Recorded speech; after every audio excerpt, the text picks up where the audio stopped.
Amanone emfa madia na is a good wedie no ehun ye ese yetimi di ne ye ne ye disika no ewuram because IMF ye kwaje $3 billion this yetimi ton gold ne yetimi nya 10 billion and answer 20 billion kura ne de bewura o man ne de so ya sene ne yetimi de ko ye nimu a eye better.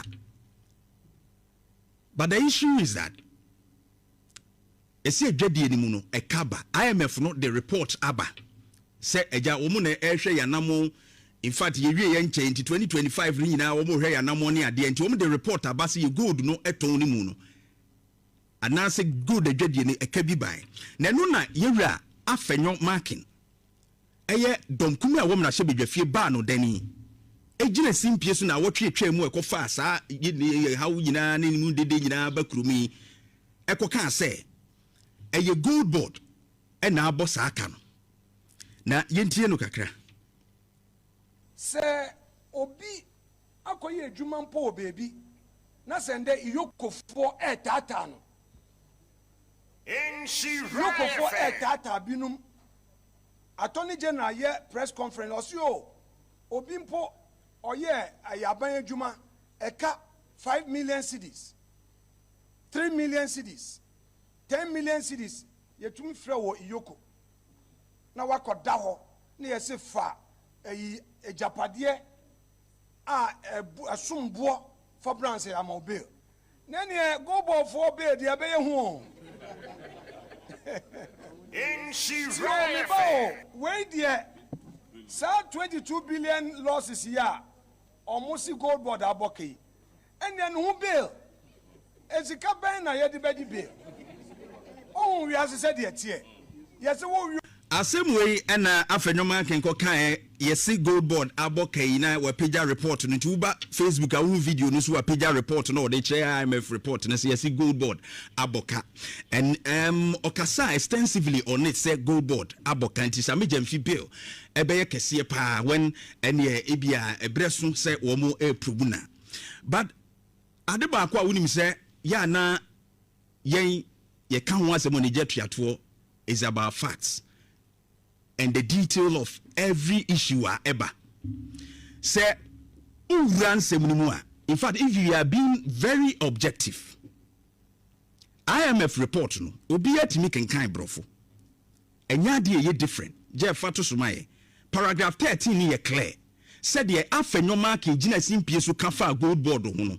Afenyo we twantro per the reference to IMF report.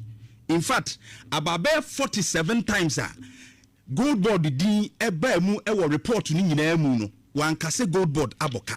IMF never said that. And I repeat, about 47 times gold board ADP report ni mu no wan kase gold board aboka. And so na enwanwa se brofo a eda screen so aye nyina ye betumi akan ba about DGPP domestic gold purchase program ya Bank of Ghana and ye ni dwumadie a Bank of Ghana man sika kura bia batan e di ho dwuma. In fact, I was surprised here reading report ni nyina I was start here I was say losses in 2024 were equivalent to almost $400 million. Now it's 2024 ye boka $400 million e wo gold edwadiem. Entini nyina IMF report in paragraph 13 ehye na se gold ni ye shase ye bo ho ka no eye ni dwadie ho ka no enye 2025 nye ne IMF reference and watch say 2025 nso the significant scaling up of DGPP no ye gold purchase program no ye sika sem no sika ko no hu dwadie no operations no ye no ye pija emu kese pa anti se gold ni tonin no emu dwadie no kosoro kese pa anti ma ye kaso a ye boy no e kosoro e bedru $1.7 billion ba catch 2024 ye boka $400 million 2025 or say significant scaling up just say the si to go di hu dwane ye pija emu dodo e ko nanimu pa anti be wiase ye bo e chirika $1.7 billion or say almost entirely related to gold for oil, gold for reserve door purchases. This amounts to a loss of 17% of value of door gold sold by the Bank of Ghana. a judicial report no so or say Bank of Ghana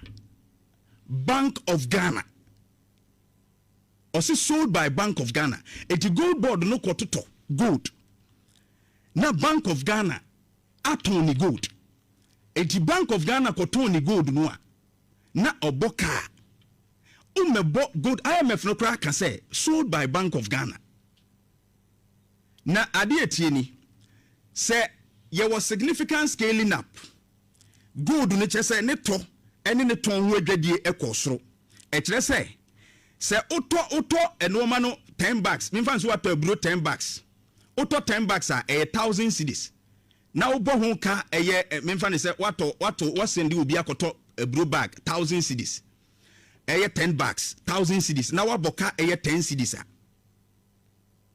auto about 50 bucks what can no enye 10 cedis biem definitely why increasing we scaling up we purchase no normal wo to ninti no what can no ebe kosoro abrosa ebe boka be 50 cedis because times 5 of the losses you make. This is common logic. But the issue here is when losses na yesi abano afenyo marking attributing to a gold board report on enkasa and the emphasis was on gold board. And I was surprised because we a common comprehension reading grammar what lost by ewo and oka operations no say enoma eka ho a ema eka no ba yina and my country was about 47 times obo yina never said gold board. And that one they are no. Also, most importantly, exchange rate losses from the spread between Forex Bureau rates paid to gold and the CD reference, paid to purchase gold and the CD reference. Which on can say omukoto gold no. Yes, small scale miners no sense omo twefam e the gold no kwa man wodo so koto nti no. Wo no moto no men can say black market price. Na omo betro the Bank of Ghana books no omo tro interbank rate na. And so mko abonti omoto market price na black market price na eno was $20 no interbank rate 11 cedis a omko abonti esan se o kwa abochi wa akwaje dollar na obeto 12 cedis no wono so to wo small scale miners wa wo de be mo 12 cedis but omo ba omo tro no Bank of Ghana books no 11 cedis nti eden ya that forex difference then what kind of one ebe be losses which is explained there. But adia ba kwa wa ne say Bank of Ghana, say their operations are not to make profit.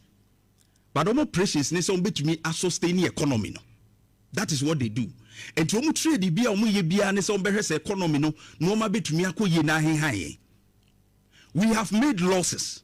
We must be interested in the 22 billion loss. No. Dear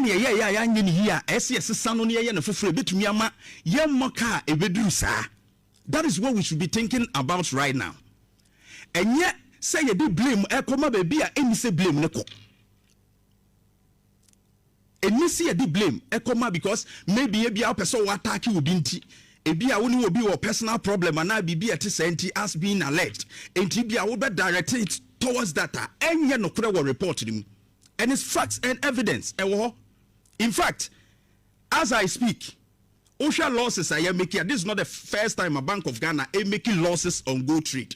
And I say, Boka will go to. In fact, since 2021, 2021, 15 million, 2022, $9 million, 2023, $120 million, 2024, $400 million, 2025, and we are asking ourselves, say, baby, I druno, a Bank of Ghana, any year, will go trade ni more, and I'm happy, say, to say, gold board ebe start no no ankasa kotokra enkoye Bank of Ghana na ekoton bi mo abekwa koton. And if that happens then a kediba we can blame gold board for it. But then yes abreya the report has emphasized say a Bank of Ghana and a cotton gold no ono am making that particular losses no and yebe shifty blame to the other side. It must be made clear. Now, Joy News, I fact check on this. Jeff, my Bank of Ghana, we know. No, not this one. The fact check on gold board. What check it say gold board and on the board Canana. ɔsi minorities claim afɛnyɔma akina asɛm wɔka no deɛ yɛahwehwɛ mu a yɛhuni ɔsi gold board did not make any trading loss in 2025 oye efie bɔkɔ adom okropon de nkwama ye die je say adom nkwama efie de na ze bebia tedi wachingu dabi mechi de metwitwa jeans na mde atare ho what she hope you yes arope yembe kama de and ewiem bɔkɔ the ten say de anope esi krono wiem say asem from ano onyunu sa na be ye okay na temperatures no from 22-23 degrees Celsius. Na ebesa but we are brim ho no. Na a rising kakra temperatures may rise by 30 degrees Celsius. Okay. Na che say ewiane ebe tututum ebo na eja ni ade. Aha na enwumre no mum na ewiem ahihye kusuye na ahihye wo wiem pa heavy clouds in the evening. Na mframa no ayenwunu kakra. And then soon sheda ni ho bi asa and so be another new wiem sa right okay yes right me da CP your mental health on KuroYiMuNsem to us so quickly the amana fe sokoban fatilo abetranse the KuroYiMuNsem the amaka I say vegatem panacea pharmacy and the roman on the abedja so many so yasnimi de your mental health on KuroYiMuNsem and they bro call them on 0593 802 668 0593 802-668 Wonumbejo sopa na yegusu aye share something on schizoid personality disorders no ye meka aye awusu musu ene ban ahodo bi aye dan na de no ya na mfa kwammoa ema ye ne nipa asetena mu nsem empo ye dwumadi wa asetena mu nhye dan ko ye no na ye bobo hwe ho nsenkyerene ahodo na ebre sonso aye behwe kwan abefa so a saa wo ha nyina no bi ewo mu a obefa so atu ho anamo we mu mekire wanra edifrase ye se wono ye nkrofo a ye no mpese ka wo kwa wono mu mpani pamuko ena wono ayonko fasem no so kakra bi kura wo ayonko mienu miensa bi a etimi chepa anza no wate wo nka mo ye bibi kura bomu abonsu wate no ho wono mo ye nkrofo a wo mpese wo mu live alone in fact wo mo pe a bit of solitude say wono ankasa ebe spend the time alone enti uye ne yere uye ni kunukura obo se asemu onta ne wunni nkomo oye obi ase dindin no wate ne ho no wate ne ba bi enka obo se mo atena fie a mo ahie mu ese nkomodi etimi koso na bi kura wapagya bibi aba no okasa kura kakra bi na wape ba bi afa ne ade eni su ne ban ade ewo ne ho but e bisa se ye free one stage bi called the other enti bra no oye wono nko a se asu no wo no bo se how ni ho but the ban se wakoware anas mpukura se wonya abusua ana wakotena ba bi a nipa wa na adwuma mu mpo baby a wakohye ni twaso oni nipa di nkita ho a eho na ya na haw ne tada ne ho adi pa enti on se ya na ye beka me colleague we de wo mpenipa nyina akra ye break aso abi nyina ye te wa ye yi no bu se wono nko as watwe ne ho bi etebasa nipa nya adwempo bi fa sa ankrofo no ho wo mo adwene mmaso se ye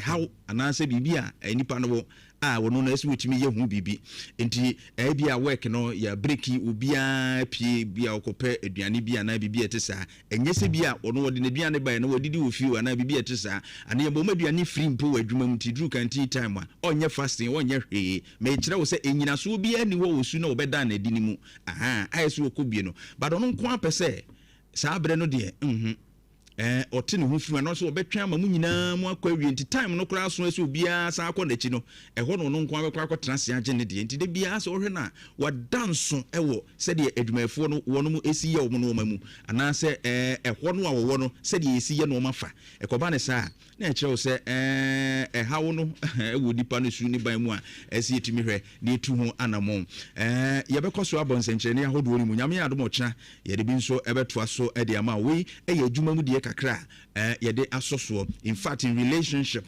and other things ni nyina mu no ye be bon senchene kakra nti wo sa personality issues bia ma wontimi ni nipa emomu ntina man ya na hadwene wasetire mu ye dene ma sanse wono mu ehu kwan soronko so yenso a ye tie yenso ne ehu se ye hu bi obi hu nso a ne ehu se hu eye wo haw na yama mobrohu kakra bam nyese obi okra behwe no ne boss wa hu say the usuban say me you edi onye team player nyese onye team player how na help him solve it Sokoban Fatilo champion Akokoa bibi aboko onyame adom na nso don't know boy you fantastic. Right.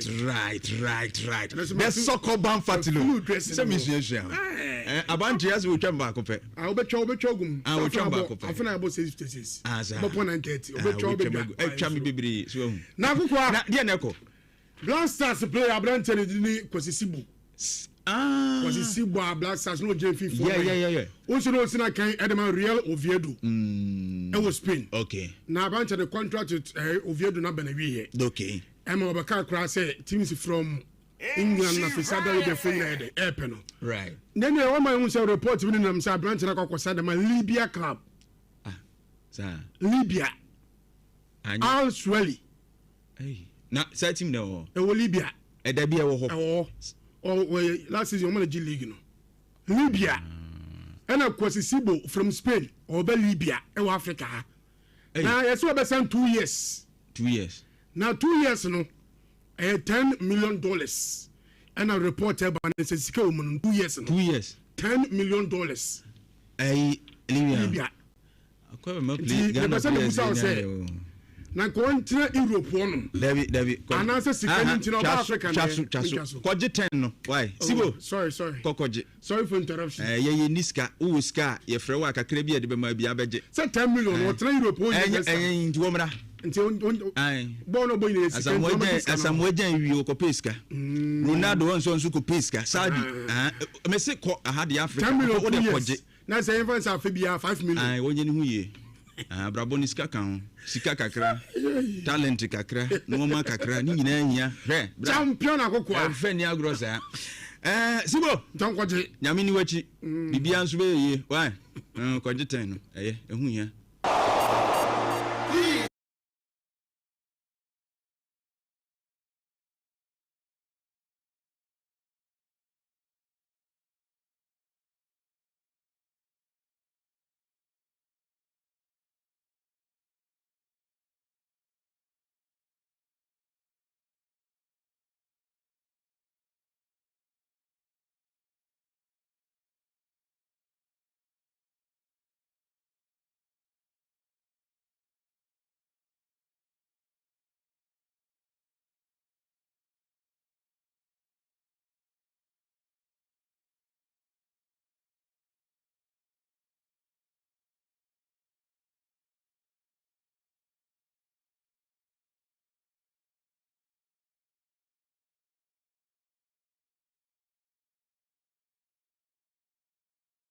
4.5 and a permanent search from here tonight in a good Musam Bobano and an operating Edward Modern Show Premium Sports and KuroYiMuNsem Sima Edward now person Kwa and another promoter Sequina at the Edward Modern Show Pamidi Eddie Jonathan and Sedibet from Sokoban Fatilo Steve's on the Dodoma and Obama Chidom and Samuel Dosupi Black Stars and Koma Ewa Anum say sounds of former boxer Ayite Powers Ghana Police at Chino Edientia, Midimus and Seminar at the blood modern so as Santi Kotokomoson Como, Ewan Senes and Samuel Edosupi. No more Arapabia, who make a some breakfast no, Ebia Milo all in one, Ezans when we be room, a creamy, a milky chocolate, tasting a delicious, energy warm, and of a calcium, and so add to me as to Miss Rao, Arapabia breakfast making sure, Sabia Milo all in one. Now, empty as a man can show say empty and home fabano, to send a bono abba from and praying, Hana megabyte no air 299 Ghana cities, 300 megabyte no air 444 Ghana cities. Now, if 500 megabyte no air 999 Ghana cities, a bonaba form, Monsan come there, we are not about browse with the Jumas at that time so and Santa. Afterwards, I said, Obiaga to no air comfort, Unilever, Amada Mamada Bajamas to Miss Rawana Pabia Washina, making sure somebody should comfort in the and so do no mana. And my nomination come up. About to show people on 10 times way. Now, sir, intimate encounter comfort.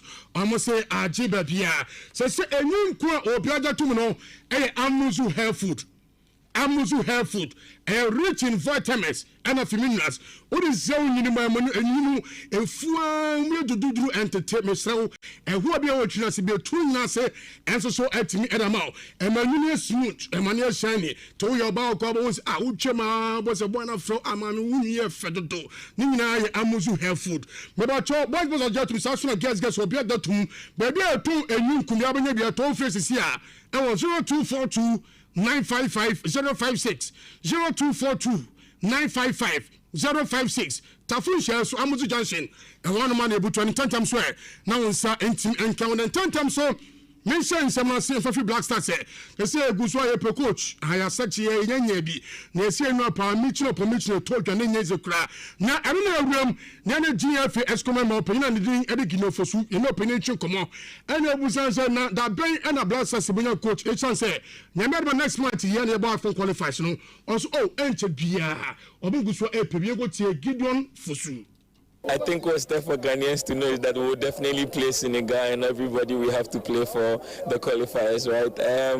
I am sure your question is swerving or you're trying to get me to enter into territories where you don't want me to. But yeah, what I can say on authority is that we're definitely going to have a coach who is in charge of the team. We are still talking. We're still negotiating. I am sure that at the right time, the president of the FA would announce who the next coach of the Black Stars would be. And now, GFA Escoman, Gideon Fosu, and our team can your man who said Ghana Police Service at a clear attention about Bontre, say former boxer Abrantia, Nidi Eddie Aite Pos or Machino.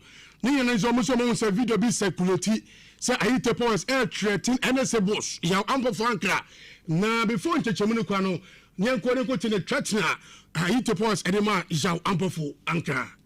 Unpowerful. When Babali is even there, you don't have any right to come and cancel my promotion. You don't have any right to, because NSA is not contributing in any boxing. So when I have to do my promotion and I waste money and I'm trying to do my promotion, you will just take 1 day to come and cancel my show. Now when I call you, I'm on meeting, I will call you. You won't call. It's like you guys are driving me into crazy. I'm talking all the time, and what you guys are doing to me is very bad. When I call you, it's like I'm a fool now. So the person who gets called to cancel my show can't pay my money back to me. What you people are doing to me is very bad. One day, you're unpowerful. I will shoot you. You're unpowerful. One day, I will shoot you. I will shoot you again. I'm telling you. Yo. That's what the two. I'll be shooting your uncle Frankra. Now, I say, was it say a boss and I didn't the promotion of Guswaya and your uncle Frankas Debbie. Once and I say, box a we and all kinds of mountain chance to canto. So a boca. Now, cannot boy no penny sick and the day. Now, Antabiana Brente as about Bontrese and some of the kind of the Bunanefu into a minute on our ponchempo on Kumbida. Jenkote Aite Powers. Sometimes we won't take it down with sana and I don't mean it.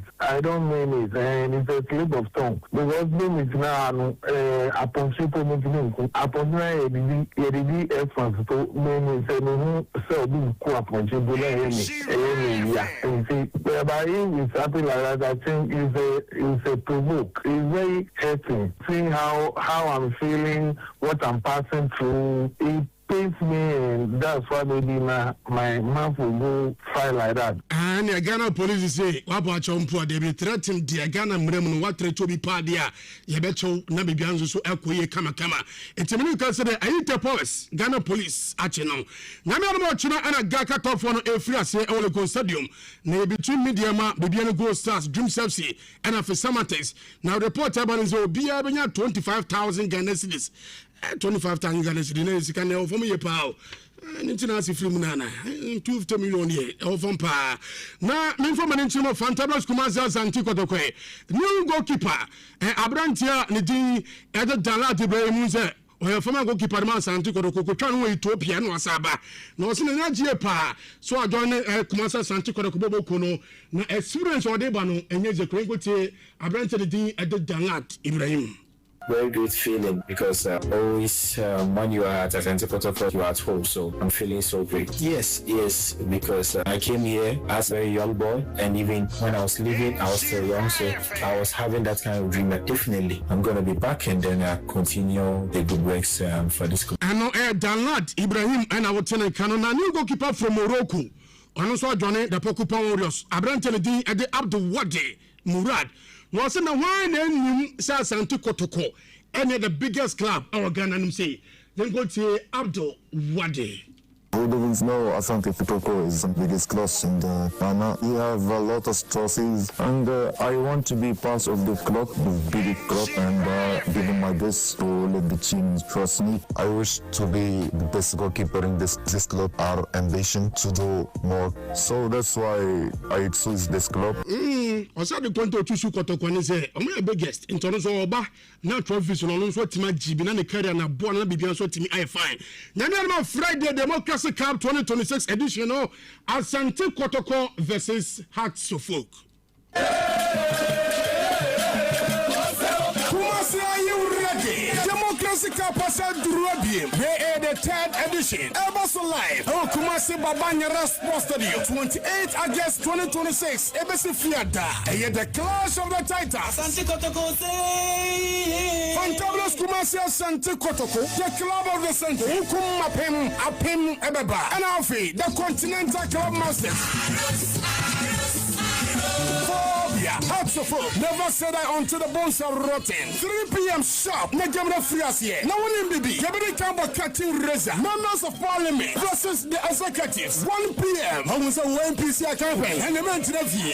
Hey. Answer at 3 p.m. Gamma Kasa Friasie. My energy the 2026 edition. Ebea Asante Kotoko. Anas Hearts of Oak. Get feeders of Jafon. Popular Star. 230 Ghana Cities. Center Life. 50 Ghana Cities. VIP. 100 Ghana Cities. Minimum the dead. And you're organized by the Parliament of Ghana. Headline sponsor KGL Group. Tinyamiarma Fiada 30 Ghana Cities, Popular Stand Central 50 Ghana Cities, and after VIP no 100 Ghana Cities.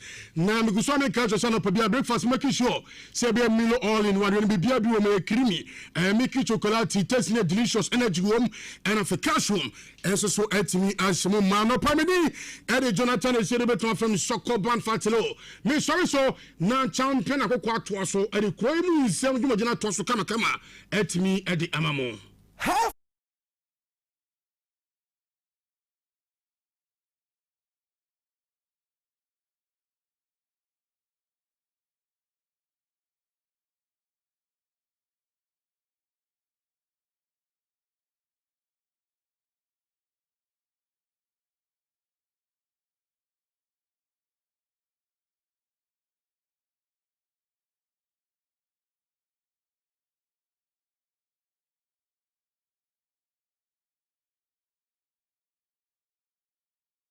Its own audited accounts show a surplus. There's a gold board kurano so me na yi no kurano ni sika de man so mfa ni dwuma kurano bi ka akire ene ade a chese o ma yenya mfaso wo so.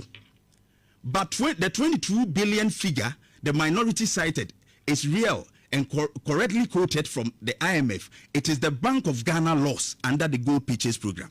Medical Canada. Over the next one, or say nowhere in either IMF document nor in the 47 separate mentions of gold board across the 182-page staff report, and not in paragraph 13 itself that the IMF say gold board caused the loss or that the loss sits on gold board's books. And the baby Oma fact check it. And the structural breakdown of gold board Jumedini say they are only agent for Bank of Ghana. Jessica Koto gold brem. What the bar? On the Bank of Ghana, the only gold better no gold board there. And then same so what it is one month for. And when you read the reporter, some of the discounter Bank of Ghana na de ma or more air ton and also contributed to the losses. And when gold board na. So some of these things come in where we need to ask questions. We need to actually face the truth as how it is now. Economic losses there etimiba e wededim. Na me pene say ye bekwa koton gold no. Na sa small scale miners no.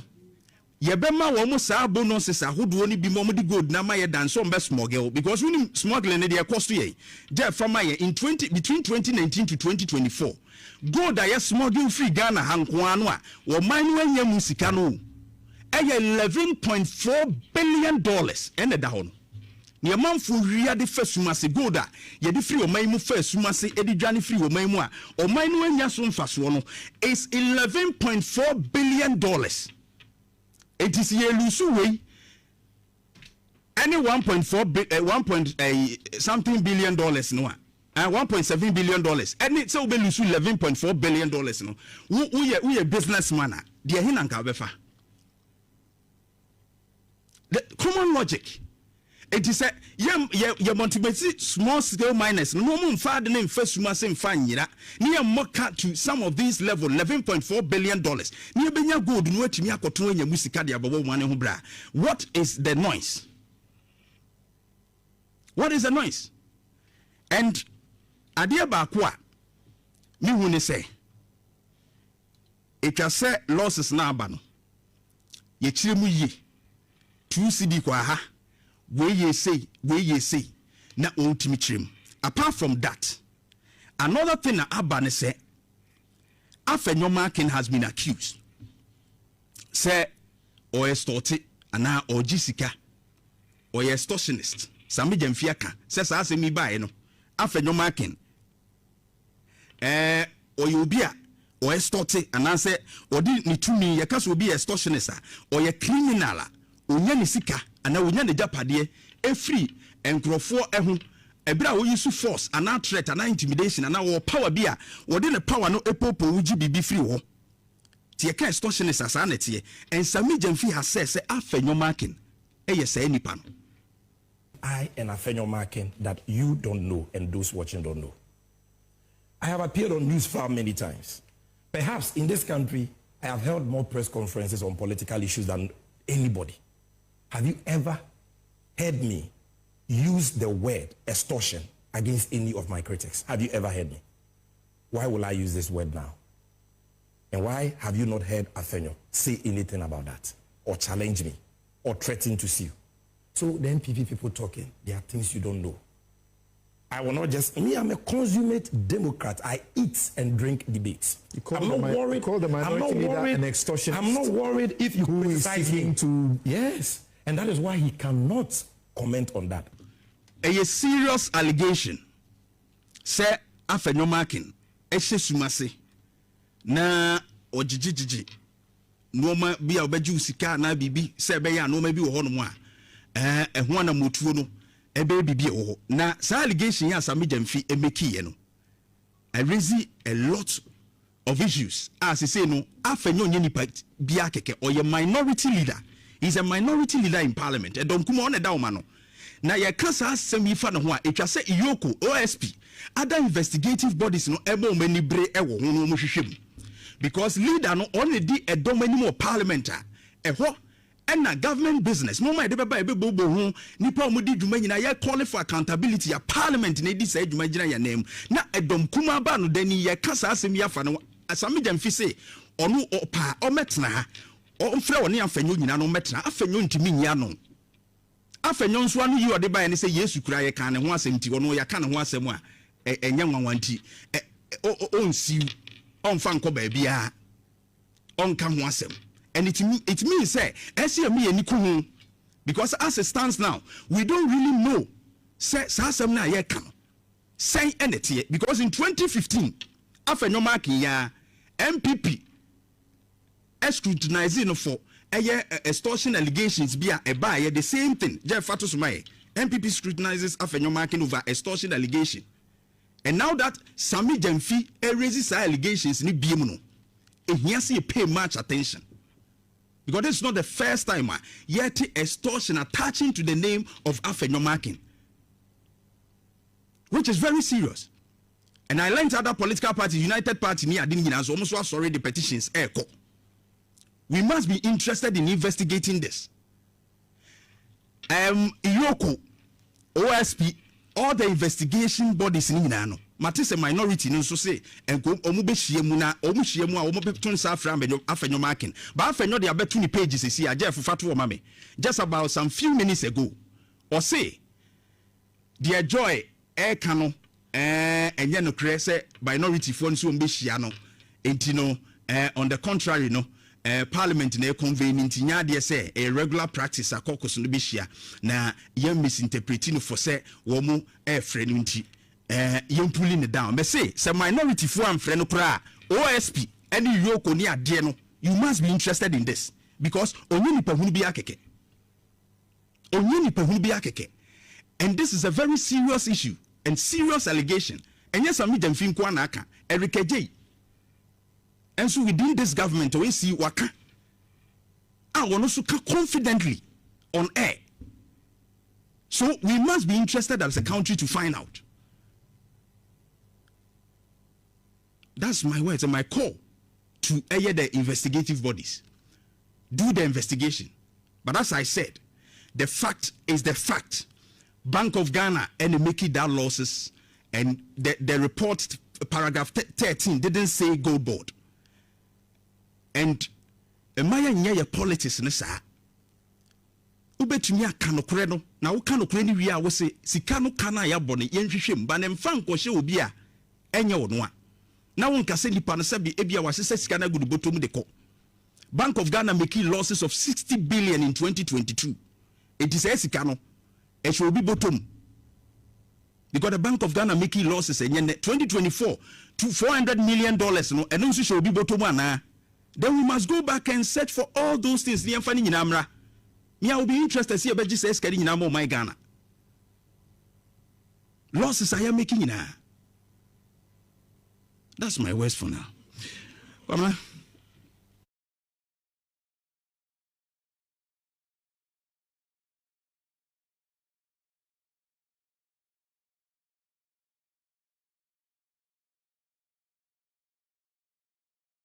Of so many things. Oh, said the old canon near my ecosono. Sometimes uti na we Ghanaian, you get worried because ubisa how is the international community watching us? What kind of spectacles and on what they're hearing with some of these things going on? Yeah, paragraph 13 of the IMF report. Yeah. Or say DGPP operations have generated significant losses for the Bank of Ghana. Yeah. The program generating losses for the Bank of Ghana. Read the report. No, what I'm saying, Bank of Ghana. Yes, that is what I'm saying. The program generated losses for the Bank of Ghana, which is the Bank of Ghana's program. What I'm saying is that the program now generated losses for the Bank of Ghana. The Bank of Ghana will do us, a lot of good. Yeah. So on me babonting abeche because sane ma ekoso nyina no. I quite say me who say minority misplaced priority no moye no. Omo I say baby I was saying omo situation asem no. Omo heti baby fufuro. Enye ho no omo de afa. Enka omo ko no ka yema o man no but omo amfa yie. They say nipa mo bon din and institution mo bon din no.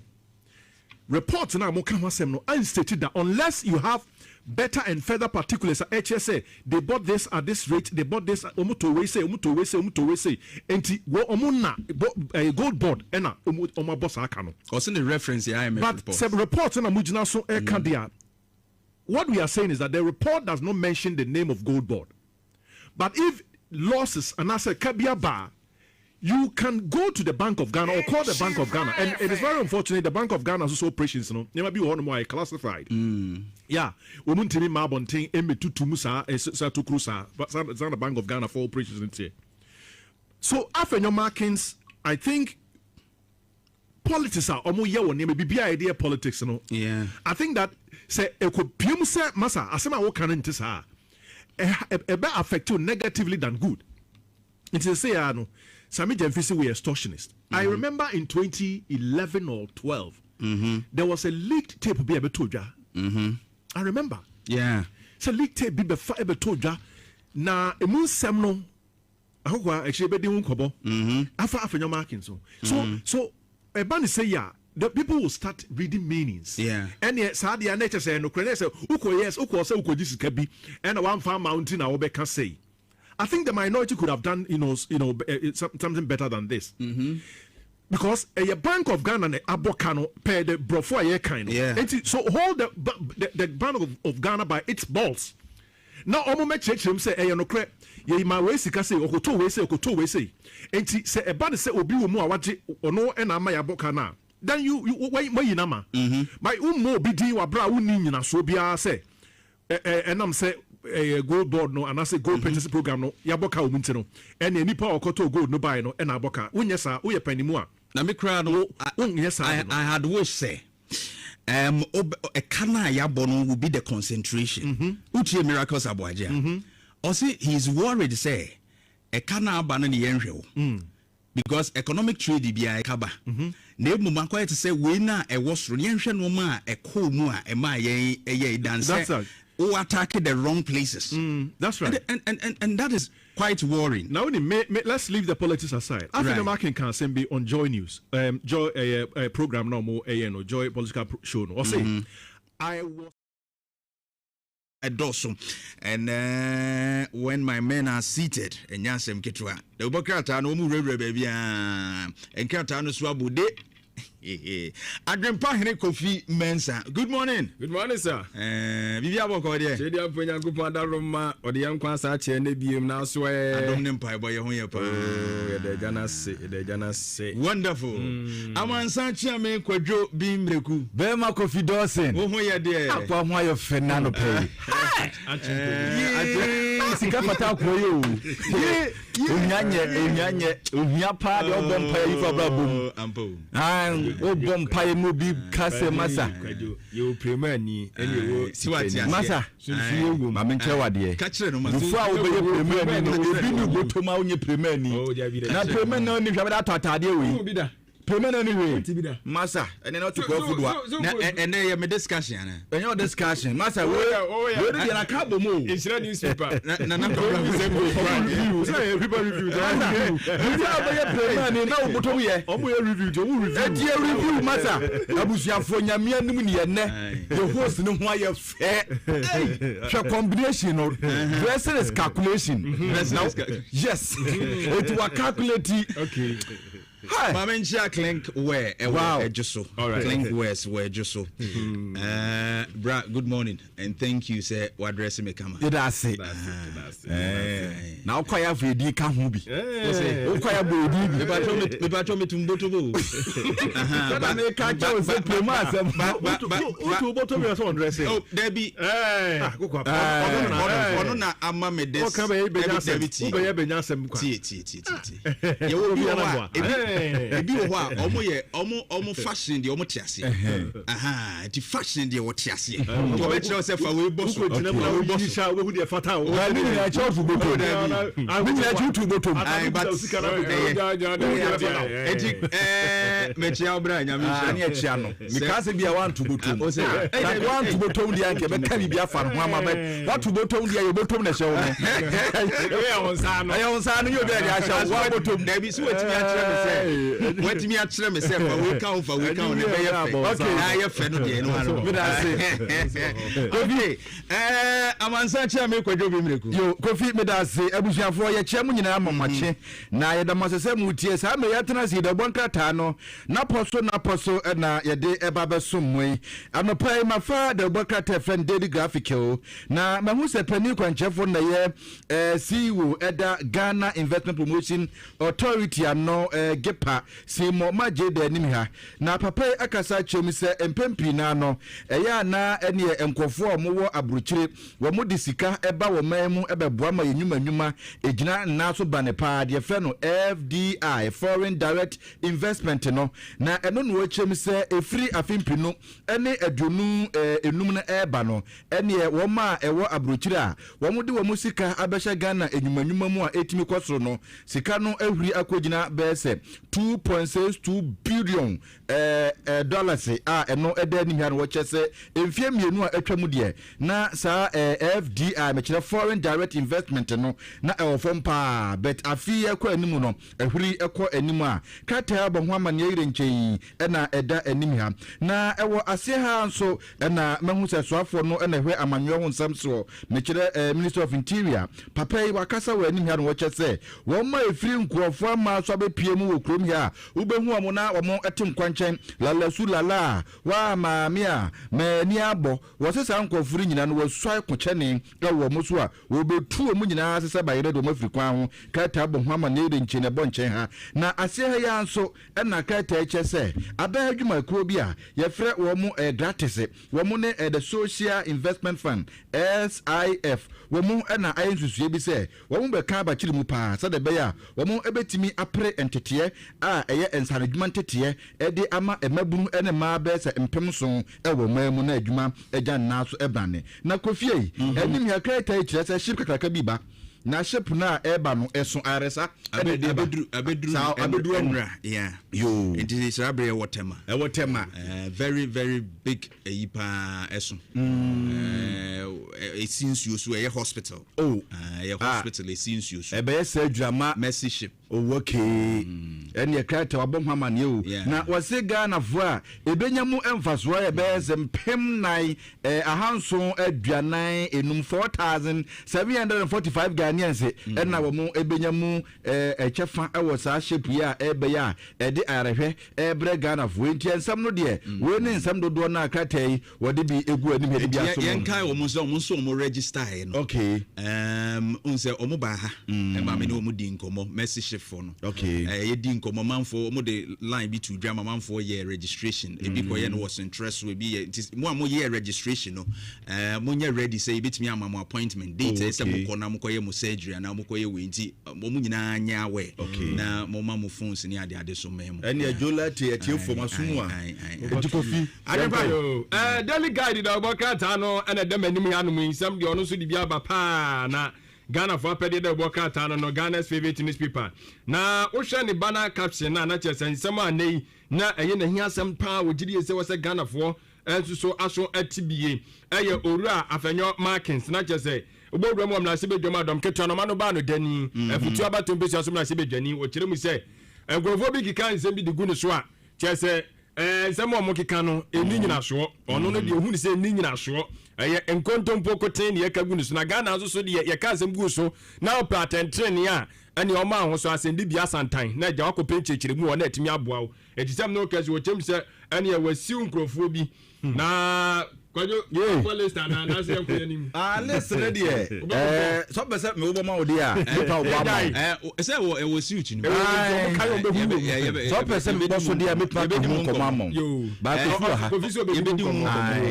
se wo se manfo bi aka say 10 million 10 million nti wo can say 10 million bia brabe kire ni wo can 10 million bia ene Kofi aka wo can 7 na wo can 7 na wo can bia 10 Kofi chi kasa na wo can o wo wo can 10 million bia edu Kofi ja aka mesre wo ja enka bi abu efu abodise you will be say ya can't say my true be so okay now we use the word alleged okay yes say ya tete say and she said yeah baby I would free you know okay and she said wo source no kra yes you know and you know eno de ono de be kwa akokire okay and you will uni ase body ebo osikabo ahwedi ye ebo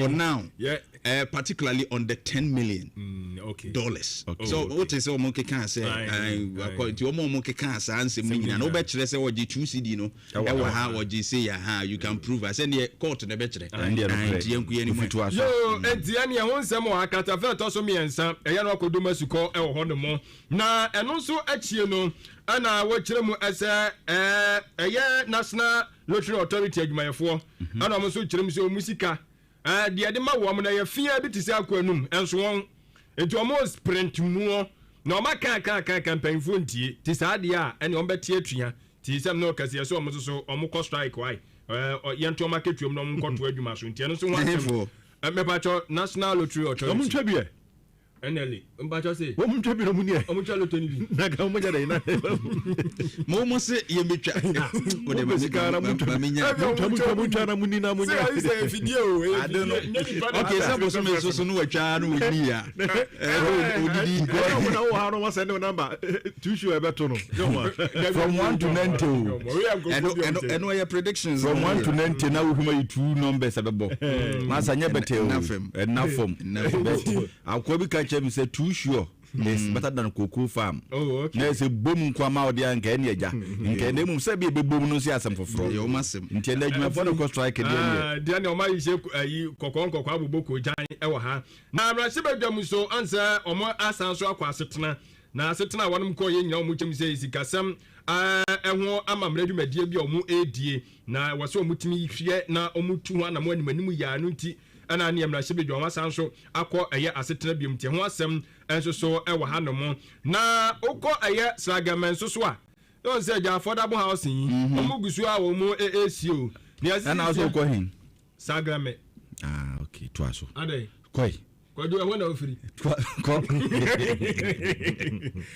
e wona ofiri o de ko eti ori akojo opon kroma so onse na ona na ye osuafo na wo hwe eye afisem ne adanse adwumadi ne totoya so owura na na do kwa kufa da mamuo emuo na no wo kire se wo mo penso mo ye se gya ko mo hwe na ankurankura bi ani abana ka ba ntim na ke etime wi adwumadi amanyom akonkan ya no fo muni ya sa abre no matiko kuma mo se apamu ntibi panyisem da ye dedde twetwa Ghana fo aso mu ha no mo enda me no kase wo se kokohwe mo so ba yi private developer ya bi e no mo de ACC ade anya atwom no nti owura kojo opon kroma ana chesena ni so abere e wa ha no ma wokeka sa nsem yi na eno so achi no na wo kire mu ese Adam sudie sia na ode baaye na so ode aba sisia sia mo makonya mo befrase adi omudwumadie no mguso omudi na mse na bre na so hu na wo se agya yetimi yehu bibidi ma wo mo nti aban mo afia ka ho achese ne eno so nsem de oboka tadi aba Adam no yes Adam so mo di omu lease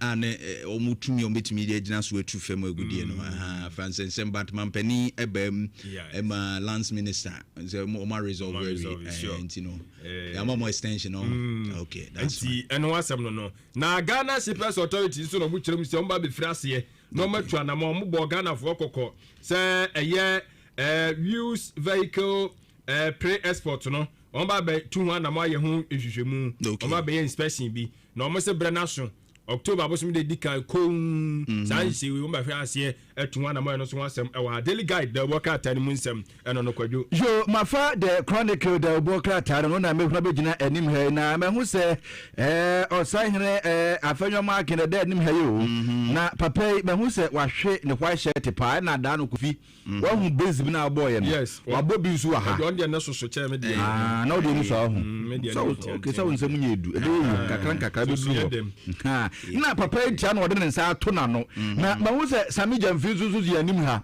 na wa wi ni coat bi a na atade no watuma kosi ni kom na wa na nim style bi nzu gina ha enti onzu gina ha na osahene se me wa hu ma ya ready pa se OSP mehia no so ya ready ensama ya ka gunu so no afenyoma eno ogina parliament was why ready hunye ni hu nti obi obe friends wo yi mu chiri obeba owie ye no eno wase osade ne nsema kodan akọ enu ano no wasi usame jamfi asem tietia ya wasi ono court de la ose asem paitia na kasha na no se bia se se edin se ye ya nto mo hu ni se bia se ni din tia so kodan court no video bi wo se won court da na me kira wo se adwensa kira de wo ho aha nti ne wa esa na adwen osansu da ekum okay na position ekura no so ho eho keka aha because ade ne se ebubo no a eni se otoa so ye minority leader no ho he's lost integrity if ebubo no a enti no itwaso otimi sign it because he say nipa hwe ni mienu yes and the woko sign it ni mu no ene ye be hwe de be piem okay but the issue is that se ni tiri hu so dia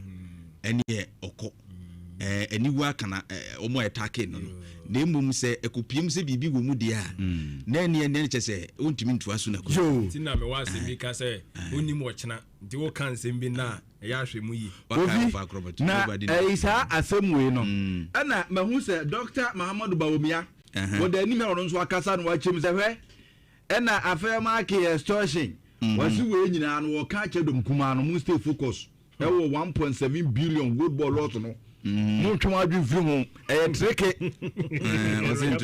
treke mo twama adwi nko wase extortion bay 1.7 billion dollars na say agra good ball no mo nka no ho asem ase ye divert attention free so say afayo maka ko sika but seriously ni nyina ho hia ye e te say ase Mahama o kai say mampani Mahama no odi nkomo keke no ne mse national security coordinator ne nam kwan so ba no kan 150 million bi ebie video no mse mote ya 150 million na say they have to produce 150 million blogger bi de ko share wo say mampani ni obi cut deals eti yan hwehwem ema presidency the whole explanation by Ghanaians are waiting to be a reading boy o di nko mo keke no now we the allegation e dey beto so Ghanaians will be interested so obi a we penny bia wo man mu no se bibi sa ba wo ho a is also an issue of interest ni nyina hia 22 billion ni ho hia na extortionist claim ni so ni mo obi am timi mfa ba ko mfa ba bia that's what we said yesterday obi am timi mfa ba ko mfa ba bia ba ko ye de obi akogya hye botom sa na yesusuo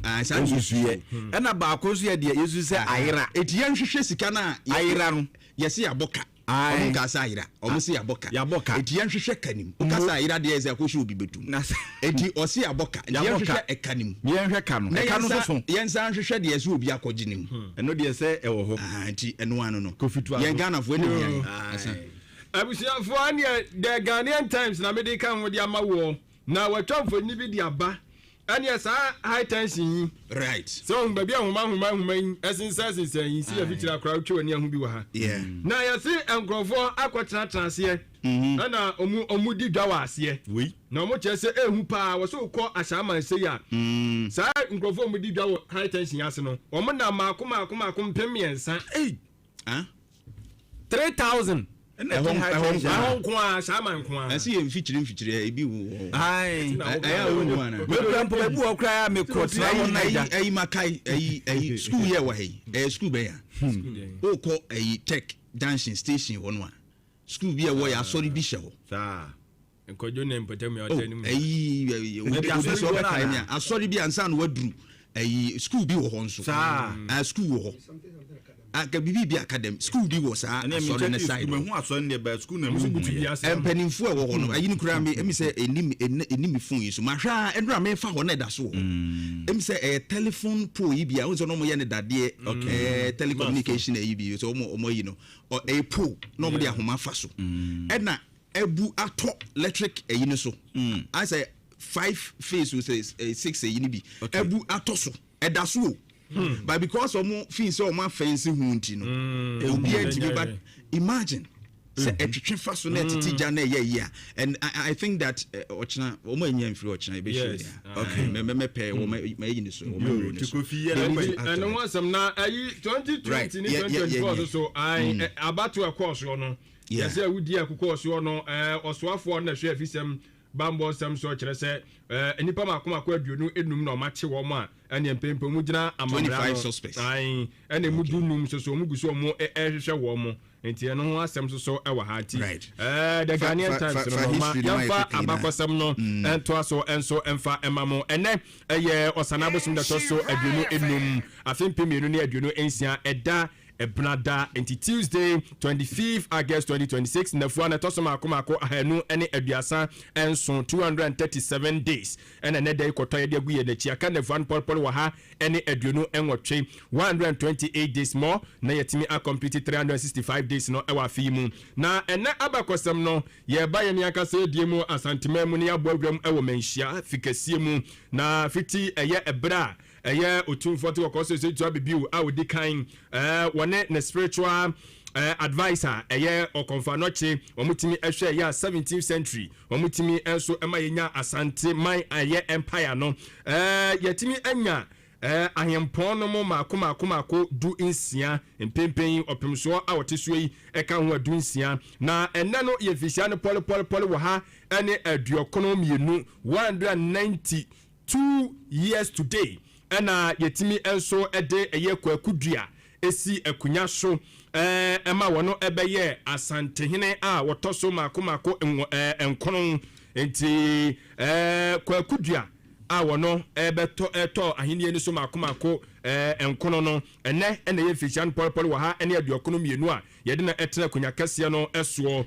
na ɛno ɛyɛ ɔsanabo so mene de ɛtɔ so aduonu enum afe apem ahanwɔtwe ɛne aduasa ɛnan 1834 August 25th ɛne yɛde no ɛtena akunya so na ne din ankasa na ekura no anase yɛwo no yɛde ɛto no na ɛyɛ Barima Fedua Agyeman ɛno ɛne edin a na yɛwo no yɛde ma no na ɔbɛtena akunya tuntum no so no ɛne yɛde ɛyɛ kwakudua na so ɔbɛtena sikadwa so ɛne yɛde ɛyɛ kwakudua no ɛnso so ɛde ɛma no na ne wɔfa nana ɔsɛe yaw akoto ɛna enya ne baabi ɛkɔɔyɛ ɛna wɔno so adedie no etimi ɛto no na wohwɛ mu a ɔtena akunya no so enya fisia no pɔle aduasa miɛnsa 33 years ɛna odiye ɛwɔ sikadwa kofi no ɛso wɔ abra onya ne nyame frɛ ɛwɔ ɛyɛ oforiso bosom de ɛtɔ so aduonu ɛnson afe apem hanwɔtwe ɛne aduosia ɛnson 1867 April 27th ɛna kyɛsɛ wɔno so etimi enya ne nyame frɛ na wohwɛ mu a na kyɛsɛ onya fisia no pɔle aduoson ɛwɔ atiasfo asase so ansa na onya ne nyame frɛ ɔkɔɔyɛ no ɛna kofi kakari nso so ɛbɛtoa ɛyɛ ahenie no ɛnso so ɛso nti no ɛyɛ otumfoɔ kwakudua the first ɛnɛ ɛyɛ 192 years a yɛde no ɛtena sikadwa so na ɔno so ɛbɛboa yɛsom asanteman tia no asɛm no meda se yɛne Kennedy digital satellite ɛni nkɔmmɔ Kennedy digital satellite Jeff Nanayaw Shadmos delete his comments out for me mean to me reply no I would have given him a reply menya administrator delete his comment for me Kennedy digital satellite omo ye de agwa with bibi aboko de nyame adon mpai bo papa na ne yankopon se bi epunu bi okay yeda okropon ase right na uwia woni omompani ewon kita hudie bia na said adumbi keke papa na ne yankopon ene mama fa ma bro for me you are looking gorgeous thank you very much thank you very much the color combination right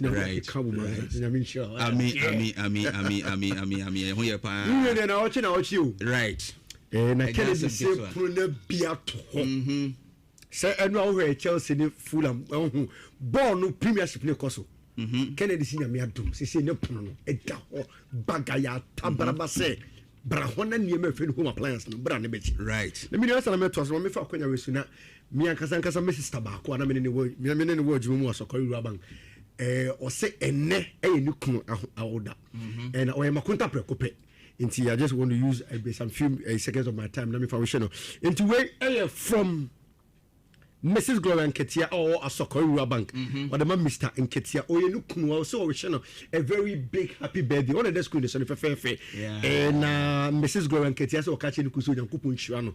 Now, or the whole bar for the Amanity was in the Kuno, and the Onyabu Tenon for Bible. Now, on kind Proverbs chapter 31 from verse 10 to 31, or the Obiano or the whole bar for the man was in Cantas or Donifina Kumum. Now, Bompire say Yakupos, we sure not only Sabis will be or Yeshe Jumano. Indeed, then Yakupon Ton Super and from Muna Brabosu. We feel like Kumina or Dono.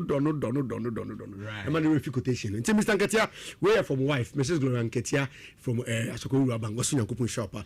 Namina Unum said Abrabo Yebudebia make any gene and Yakupon de baby, I say, Yamagini. Yeah. And anybody be don't get it twisted. Anybody be thought of me confused. Say, Obuonoma is confused. Say, and Yakupon de Basasi so, and I say, he's going through a lot. Barbara, let me say, there be a chance, I may say, Yamidi Nipa by we say, Yamarani Mesum Yeni and son. Nipani do any Jenny. Right. In Tribia Metrasi, I may say, Nyada didn't tear me a Kennedy digital salad, and Nijian Samba Baby a day.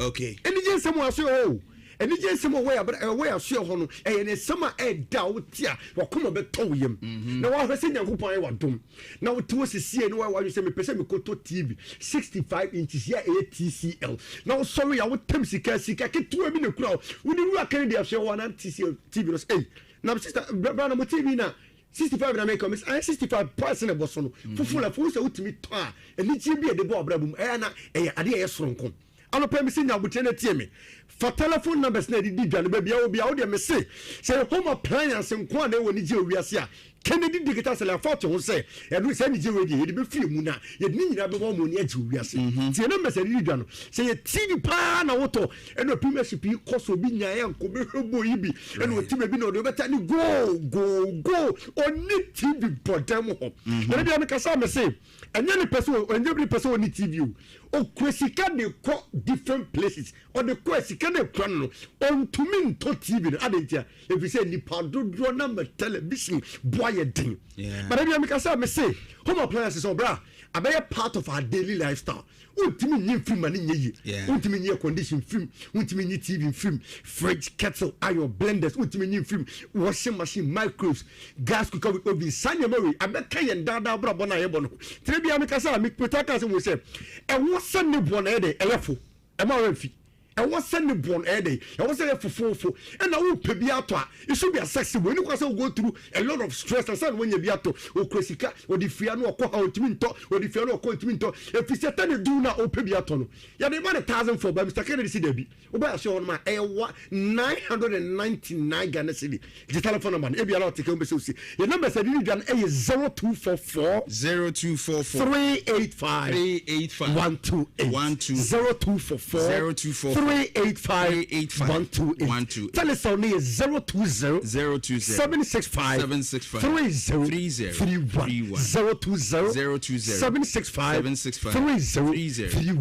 na bana men to so na me say obinya TV ni bianka opeso kwesika o go through stress if you say ofi ha no okoha me petere to ni be okoha mo say 1003 okoha mo say 1004 okoha mo say 1002 Mr. Kennedy say anopai there is an opportunity for you enye bibia kekenti na uti Shira FM 104.5 ben yakobo be so on radios so na what Kennedy kana hu say oba Kennedy digital selection on ma 32 inch television ni pa do no mo dey 1004 no for 990 Ghana city Fabra Kennedy digital selection ne for betam TV ni be call de be kasa me say na wo mpe we die na ope Mr. Kennedy say who say de bia me kasa me say papa no say obi a wo national quota hey obi si da eche obi ye we eche ono soso de nyankopon de to na koma so de nyankopon ne be bia wiase o men say nyamenam ne so ma TV boanyafo na menam so ma fridge ankasa ne bo anyafo deep freezers ne kettles ne iron ne blenders sane mo nyankopon nam so ma ne bo anyafo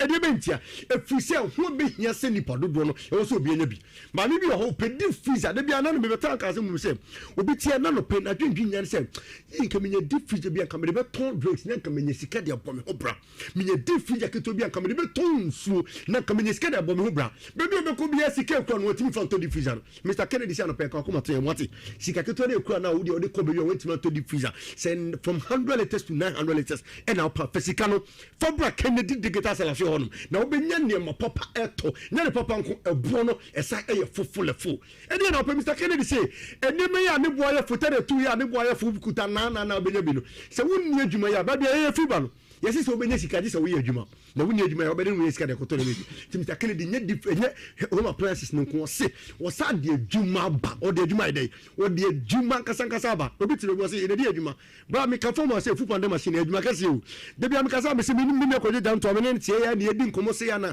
ne so wa bi free ya from the ye nya so wo se o pe fu pande machine bi enne ma me no me se wo de fu pande machine wo de ye adwuma sa ne fia no wonya sunye ne wo boso wo be complete e ye fu machine sika enti me ka form baby awo bi adwuma we don require certificate san what may be status and form the here me say Kennedy aso ba say me pekene di fufu pande machine ni padodo di hu sika no me so be se ko di sika ni bibra o ta pese u fie ni hone fa ye adwuma na wo be hu sika be nya film da bia me kasa me se fufu de nkwan de di ntie sa de me ko machine ye de ba machine we eya me ko je na kekedo ni toast we so ye adwuma kese to bi ka hu pese u fie ni mo fa ye adwuma na wo se we de se Mr. Kennedy Kennedy nsɛm a ɔka so de adwuma ba yɛ sika puduo no ɛnyɛ ntonsɛm ɛyɛ no kwasɛm todo nti baby nyina ba ne ma ɔrɛ mfi sɛ baby awo Ghana mamu ha bia no premiership no ahyɛ aseɛ boys na ni gye wom girls na ni gye wom mamefo ne papafo bia ni gye wom na ne woni TV woni the code na ɔbɛhwɛ ade na ɔbɛyɛ Mr Kennedy yɛ tu ɛsafo oba Kennedy digital salafo on ma the code a wode bɛhwɛ premiership La Liga whatever wode the person kan biaka ni nyina no bi o Kennedy ahwɛ hɔ na de nti abɛtre Shira FM anopetututu yɛ kasa tentene sɛ yɛ de ne na yɛ papa ne bo ɛfo ɛnkɔ bɛ bi mo mfɔntɔ na bɔde mo But Kennedy ahwɛ hɔ no wode wo ba wo sɛ mekɔ adum Family Plaza building, baby. Mr. Kennedy tuntoni home appliances, or tuntoni fridges, or tuntoni TVs, or tuntoni kettles, ne iron blender. We be say bra, and now the pa me piako baby me pa you automata di me nyabi. Mr. Miskana me kwa iron pa na woman boy di say bra. Kennedy show. Sika keto be okro be different types of iron, different types of kettles. Uvu machine di ni nyina bia begu ya show honoma. E body da form we elfu. And uti ya beta no. E ma refi, obi a o temi free cran. E yen kan o temi free. Your branch won kan o wage old barrier. Kokuro Bite Junction traffic line as a send paso o man na mo bi anything home appliance obi so pe tabletop double door obi so pe deep freezer 250 liters 400 liters ni nye di biaba na TV is akese no ye di biaba obi so 43 and obi so 50 inches TCL 50 inches ye di biaba TCL 55 inches ye di biaba TCL 75 inches ni 8 inches ni nyina bi ho a ye de ne de abo no mesraw e da fomo e ye fofulafo o de biaba kasa me say pani bra na be hwe e bi say na no me ba ha me ka say wo bi say bra na wo say so for na say bi me so na me kenka me nsem no Bible no ma Paul say okokro bi su ko preach biria for de o kan ni nsem ni wia o mo ko fa twakunkun no hwese nsem na o kan e no kre wo de wo be so huma me ka be say bra ya hwe honom edum Family Plaza building no bra na be hwese nsem na kan ya see TV no 32 no e 999 43 smart bi 55 smart ni na di bia ba na mom de di church one say we are buying you man sika for controller and accountant general department Mr. Kennedy say for person no Ghana card for bra show ade bia opebia no ye de bi mo kofi ni atete ne kakra edum Family Plaza building enka wager old barrier kokoro bi tejanse patasi ye wadom house numbers no ye di tudwane asore so no fa ne frɛ ne ani kita ho ba adwuma fo wona wo pe bi bia ne bo fo home appliance TV kettle iron blender ceiling fan standing fan air condition no ye ye ko fa ba eno de board ho ntwe like ni na bi ho numbers no ye 0244 385 128 0244 385 128 Vodafone is 020 765 3031 Patasi is 0596 913790 Million tell home appliance what you be tirima e fa na ekotadia no Kennedy digital sala me no come on so nyame admende ye be right Inshallah Mechia Kennedy right Inshallah 104.5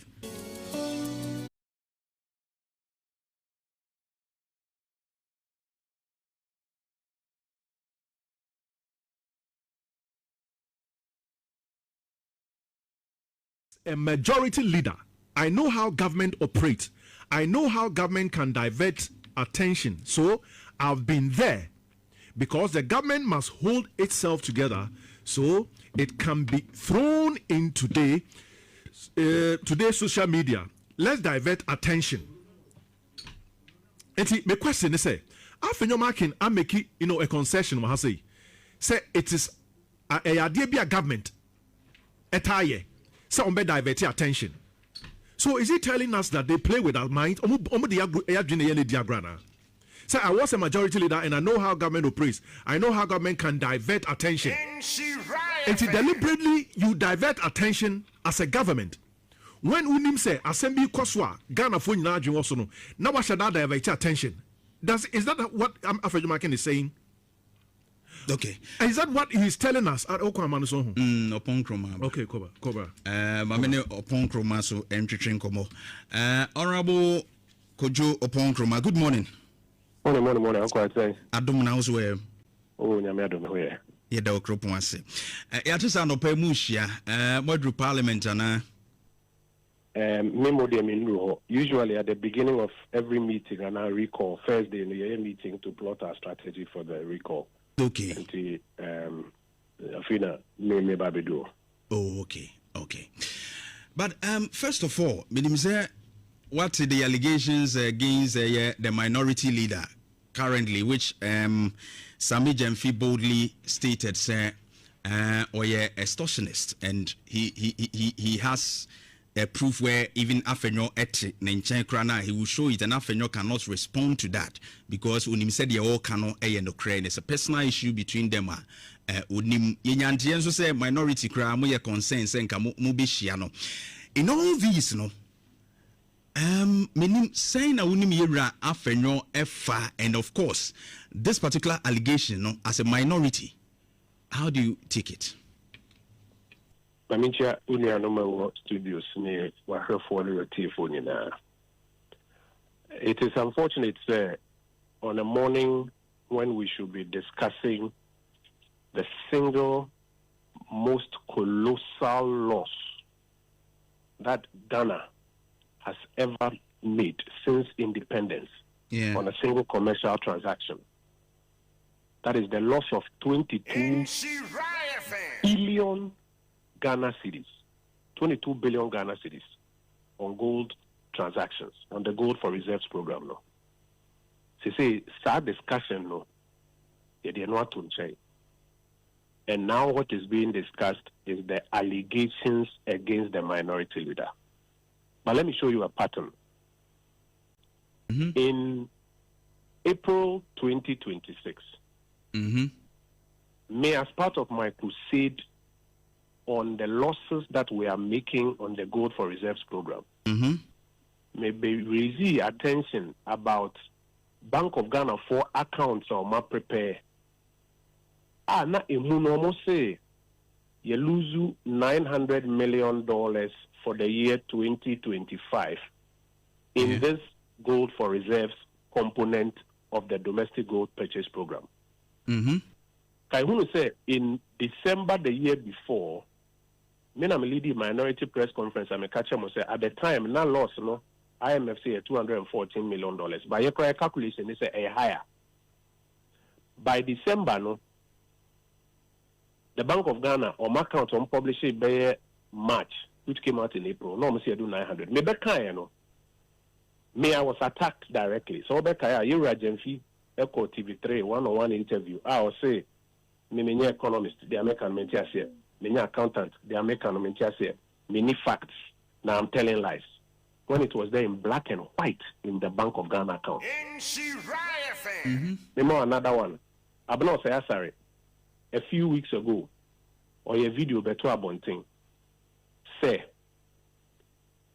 Gold Board has questions to answer about a Kana Ababeda Bank of Ghana. No? Because a Gold Board transactions, no, and a Kana Ababeda. Yes, you can say it's a Gold Board, they make a profit on or more books, but they have questions to answer. Or yeah, press, or yeah, for your video, no, or more by attacking, Mr. Jemfia, and any boys, or by attacking. Say I'm not sorry, poor woman, or name the oka on Tiasia to try man. Then a friend did this press conference on Monday with the few say, yes, Bank of Ghana books soon a loss no, but a Gold Board that has to answer for it because Gold Board Jumedian and did those losses number. Then he's now attacked that or extortionist. Akokoa, do you see a pattern here? Yeah, but is it also not the grounds are Afenyo and a reference, no echo raise issue, referencing the IMF report and citing say a no case, which in fact it's not saying so directly. I can come to that one. Okay. And I've just written it down. I'll come to that one. But do you see a pattern here? Sure. Pattern in there.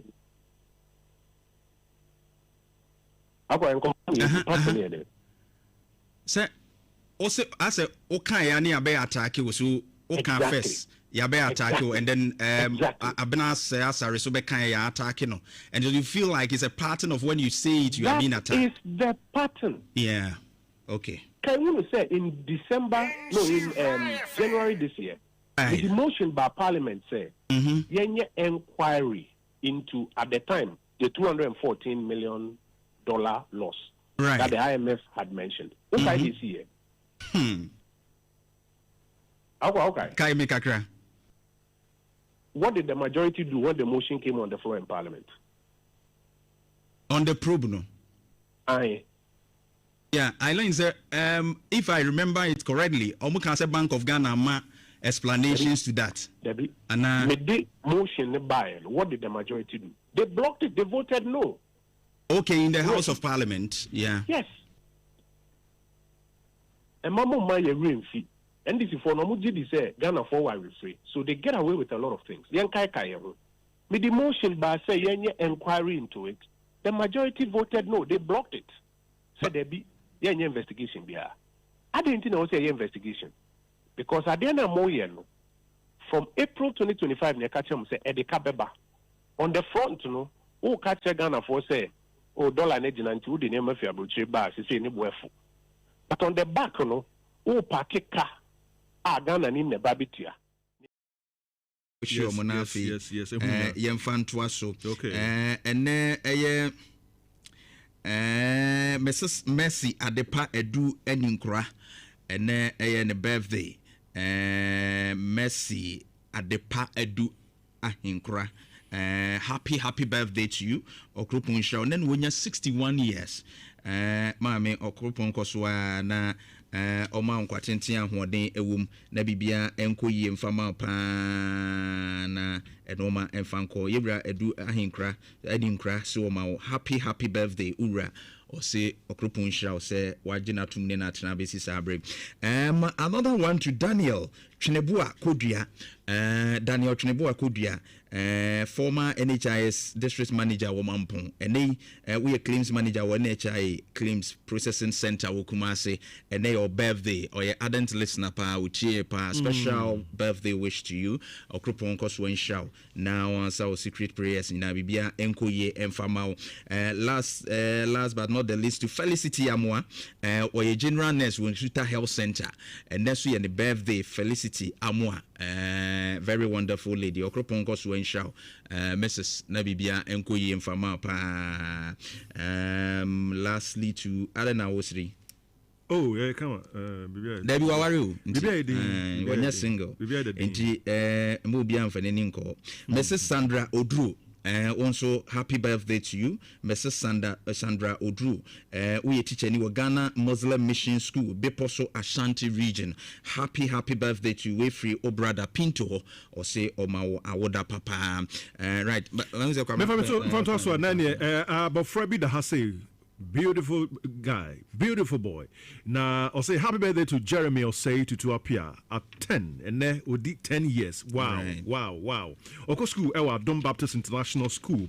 Yeah, we're Behina say. We're for Papa Prince Osei to we're news editor, our Holy TV and Holy FM, Odini Juma. And then Osei to happy birthday to you. Yes, right. Very nice, gentle boy. Right. Now, now you're Fadi Akan. Okay, Cobra. Thank you very much. Insha 104.5.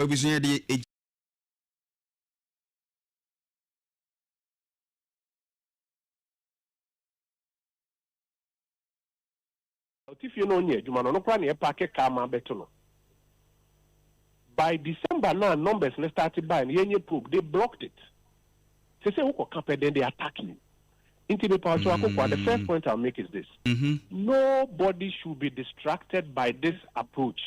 Where company attack you and now we are invited say you better discuss allegation against you or attack no. And yes, that's a fact. Okay. Tell me you're more attacking me. Right. Because they don't want us to focus on the real issue, which is the 22 billion Ghana cedi loss on the gold for reserves component of the domestic gold purchase program. Akokoa, since I started Century Jume, what is our loss way be that? Mabubo Sukra, but this one is a bit higher. It's huge. And any responsible democracy, any responsible democracy, we will be asking Parliament to do a full-scale inquiry. Any responsible democracy. But what's your justification, no swa? That because of a nona, ama you gold trade, no, any returns are in your free muska revenue buy, no, and then my economy, no. The dollar rate is not like before. I mean, omotimi policy rates near day and inflation and others above from near day. They are telling us and no normally and it's better to lose such an amount to sustain the economy. Though that losses must not be maintained any day. Is it not in a way justifying the state of the economy? I know your mom justification. Yes, so you have a view on it. Okay. Parking Sinchen. Another area. Okay. I've consistently said that the loss is on the books of the Bank of Ghana. It be more further by saying, say, but a gold board, you may be in a losses number, so the gold board cannot extricate itself. Me see inquiry. Inquiry, you bet to me establish where exactly is the loss coming from? What is the component or the composition of the loss? Discount no a crazy loss I say fees ni crazy loss optical fees no no crazy losses e ba ne say na you start kasa e motimiyate loss no so 17% e be do be 9%. When ho sa loss no benefit no koye. We can get into all of those matters. Loss is the Bank of Ghana or Gold Board. How do we correct it going forward? All these are things you will find in the inquiry. I don't know about inquiry. No? Then you focus on allegations against marking upon Chroma. Right. So upon Chroma, you can deal with it. Abna you can deal with it. Mark you can deal with it. But that does not dissuade or distract from the 22 billion Ghana cedi loss. But I wouldn't be 22 billion between Jesus Christ. Yeah, live on Facebook, YouTube, all the social media handles. No na yeni enkomo kakra. Oba omayimwa. Yewo embra ehwe se yakwan so kose dwumadi betumi akonkan. In fact, na yewo embra no ehu echiri ba ebo no den aye airlines ahodo a eno ehwe kwan befa so betutu ya na mo kwan so kose hu nsem betumi akonkan. In fact, if 2180 no yaba 2519 na enkwanhia enso akosoro se wo hwe enkwanhia hodo a abeba ya kwan so a dodo no a je se wutumi se mu apagya a National Road Safety authority omuka ho asem na ye ka ho asem se ye ma ya kwan so enye kose na ade ba ko a eno so apagya ekosoro nkakra ese yete ye ni hwe na etwase ye hu bibi ewo mamu womo eye responsible so omutu hu anamo no eye asan ahodo a womo privileges se omo no omutumi ebu emra se emra no te sei but omo de omo mra no ma omo ho kwan kakra omo wakwanya wo mra ni mu se baabi a yesi bi a ehyen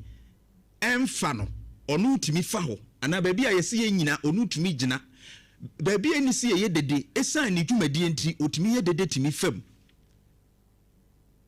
na eye ahyen ahodo a ebinumo ye abambo adwuma ahyen ebi nso ye omo a eye atoyi nchemu aboafo ahyen ebi ya pomudin mu de enti se wo hwe ye mra ni mu a e kire se ye wo eye ahyen ahodo. In fact, LI 2519 no nanu ya yeje atum eye ekwan so kose mra no a yaje ede atum si ye road traffic regulations 2026 no uber regulation 99 sub regulation 1 ekre ekwan a ese sa ahyen no omyehu ahyen ahodo a womo sa akwadwa no ene ekwan a ese womo fa so a wono mo nante na 99 no sub regulation 1 no ema yehu se says ye yusu ehyen a aban wum ehyen no dede wum yetimi bo pin po yetimi bo pin ni nyina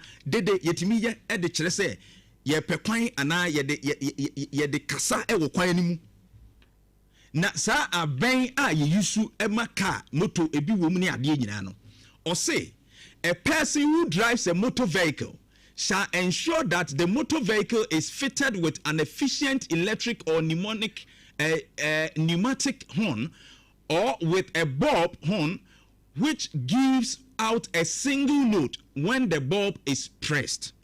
Into car no ben ordinary person no o car ben no ba ese ya pin na say yehu say bi wo kwan mu omba ubo say aban ne e to nwom ode ne sabo ma na pepe o say boss single note pe into baba pepe embra no akere and was say a person shall not fit on a motor vehicle a warning appliance other than the type approved by the licensing authority into much warning a year wo de bebo ho ni nyina beye de ya approve inti ye kase approved ones so a say warning signals na de bebo car no ho no eye ema a shine no a we use no ye wo de abambofo de bo ho ene ye ordinary citizen ene wa kire na o say de wa kan nyina say aban na say bo pin baako warning signals ahodo bi ti say hazards ne ade a wo mo install bon say blue yibi so ne ade na say wo kire say wo pekwan ana say yibi sisoro na enwan I was a prosifo car na bi siso na light no so kire wo say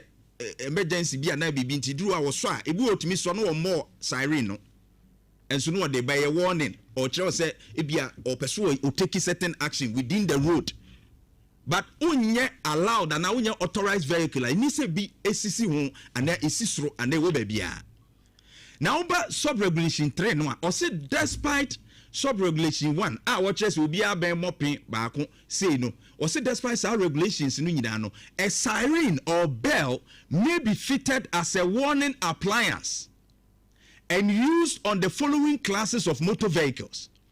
A government vehicle used for official purposes by head of state nti mampani cars ya odidi atwentwe nyina no ye betumi de saa siren people ibi abo ho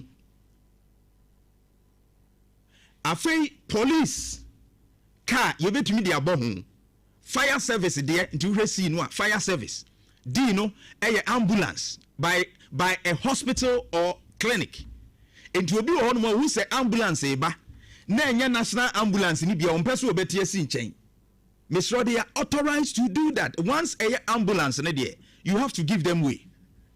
You know say a motor vehicle used by other recognized government security agencies into immigration, other ones, prisons, a bullion vehicle registered by licensing authority into omo ekofes kakas no bank car ni ade na bia omo ba na bi no mayi omani san se enye prosika enye we kan ti obi amfi no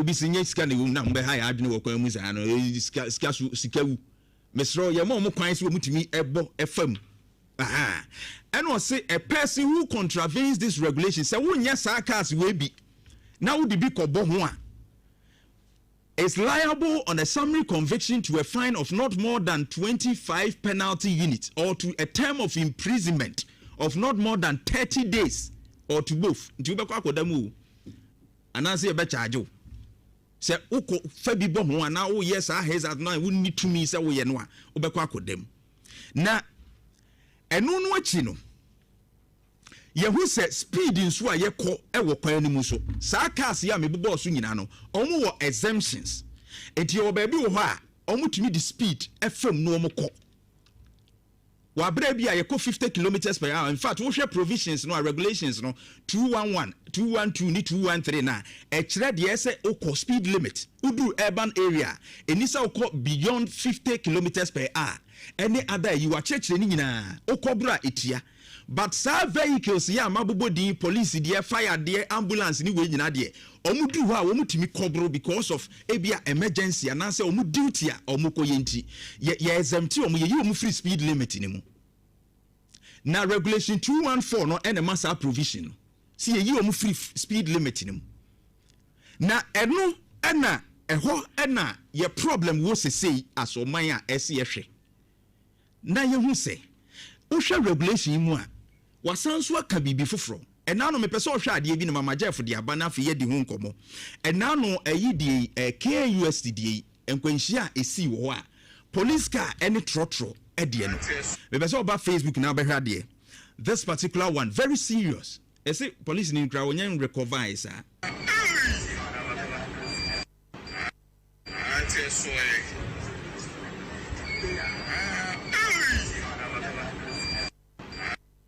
and you be very serious. The police car no at yesim.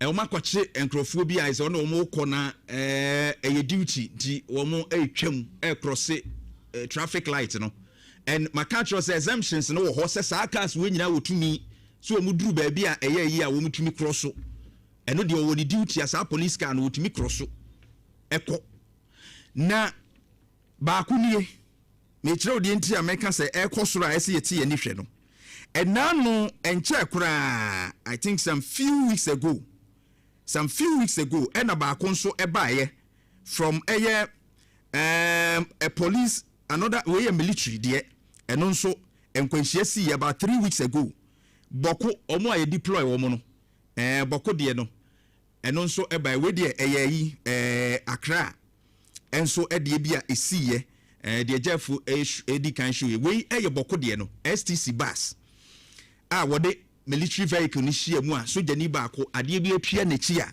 ne home kura ma na chese muja na etu ni nyagro oba Facebook a we enie ebra military vehicle no ne STC no ehia ye nkwanhia just 3 weeks ago Sir, woman ko bin kan na wan sare ke no ya pa so tu oje she right fan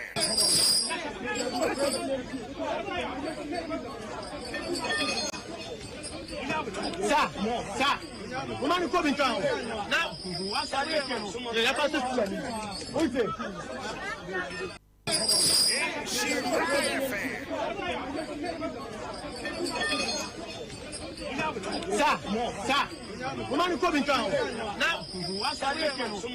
in Juba Facebook it was very serious but neyete ene se ba ko soja ni na no ka ho na moje etu no wangu ne nkwa eda sukura no and the last one just last week ya won kran pumprimantem eno nso Ghana Armed Forces car and no so ekoya ekopim car bi mu Jeff say ode and also ebeto so amaya ba ko no a 4x4 bi no phenomenon the other one no bring that one na eno nso esi na uhwe we gina this is just the yensa so a ye de eba Jeff bring the other one the show yansa na we ba no bring eno so na eno so eto so ewukrum na utie we nyina na wo hwe enkwanhia na esi involving emergency vehicle ye ambulance de ebi wa me yi kire wa have about 10 time permit me ambulance de me fire service de a omkodum ja eno so whether yeah omubo abe aka bi etwa omanamu eno so omo to fire ba bia na enyasem ketwa ebi prai a lot of them ekoso but ede na ye hwe in fact Makachro say you exempt these vehicles from the speed limit. Say omutumi eco speed no ebro so omutumi ko manebro so de. It will also provisions regulations 214 no or see the provisions of regulations 211, 212, 213 which impose a speed limit on a motor vehicle does not apply to a motor vehicle when the motor vehicle is being used in performance of official functions by fire service, ambulance, police, armed forces, prison service and other recognized agencies. If adherence to those provisions may hinder the purpose for which the motor vehicle is being used, watch other YouTuber regulations 215 no so. Watch say a person who drives an authorized emergency vehicle when responding to an emergency call or when in pursuit of an actual or suspected violator of the law or when responding to but not on returning from an emergency call may exercise the privileges set forth in this regulation. Sub-regulation 2 was the person driving an authorized emergency vehicle under the circumstance described in sub-regulation 1. The immediate kind say obi betumi atwe dia police vehicle no we ni nyina no. The immediate kind was say as mentioned in sub-regulation 1, may park or stand at a restricted area. The baby ayaka se mo obi anyina ho no. The otri fire car, police car ne ho anwa obetumi agina ho. Baby ayese mo ntwam no, obetumi atwam. Restricted bia no obetumi a break because e bi omo respond to omo official duty ni ade. But be no can asem bi. E ho na me di wie. Sub-regulation 215 no, e can asem bi. Maka se abambofo no anymore more responding to emergency ni ade ni nyina mo so mo nkwa hia yen.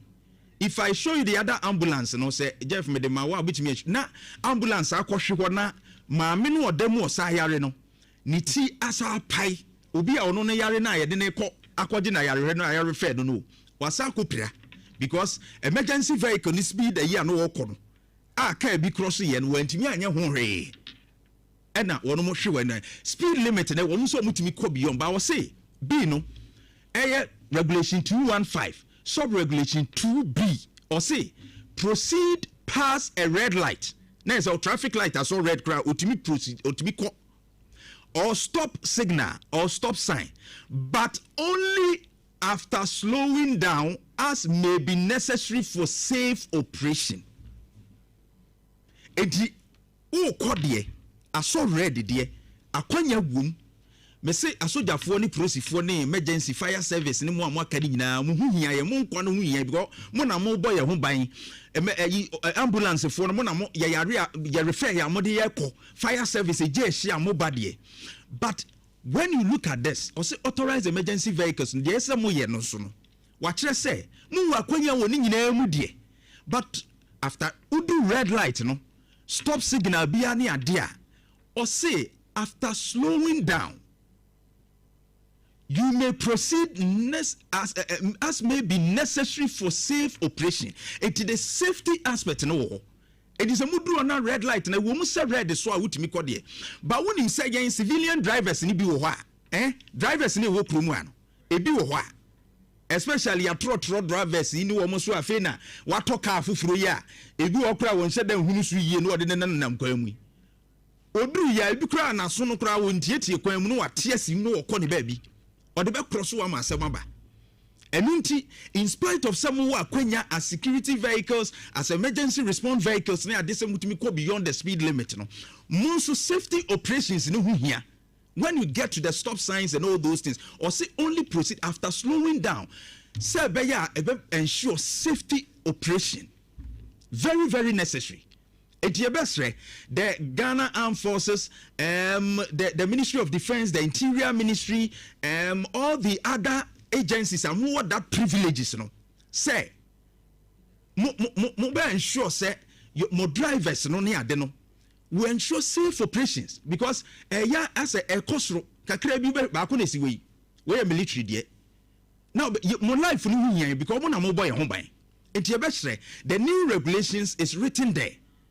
Say ebi wa utumi so the speed free no wa red na so ba obi so wa bia ojina traffic light mu no MTTD fo na so mujina kwan mu na wo hwese o emergency vehicle bi banti car no wa no ne dia so green no ye be gina no se ma ne mba no wo be hakra na police ni bia nyina kwan mu wo enti sa wo de sa speed no e betwa mu se bia wo de wo ye wo privilege ni ti wo ba de ono dia so green no se MTTD ni bi ni wo no wo be gina no wa hwe ya na nani amma ne ho so wa ante wo siren no kra no wo de aba fam.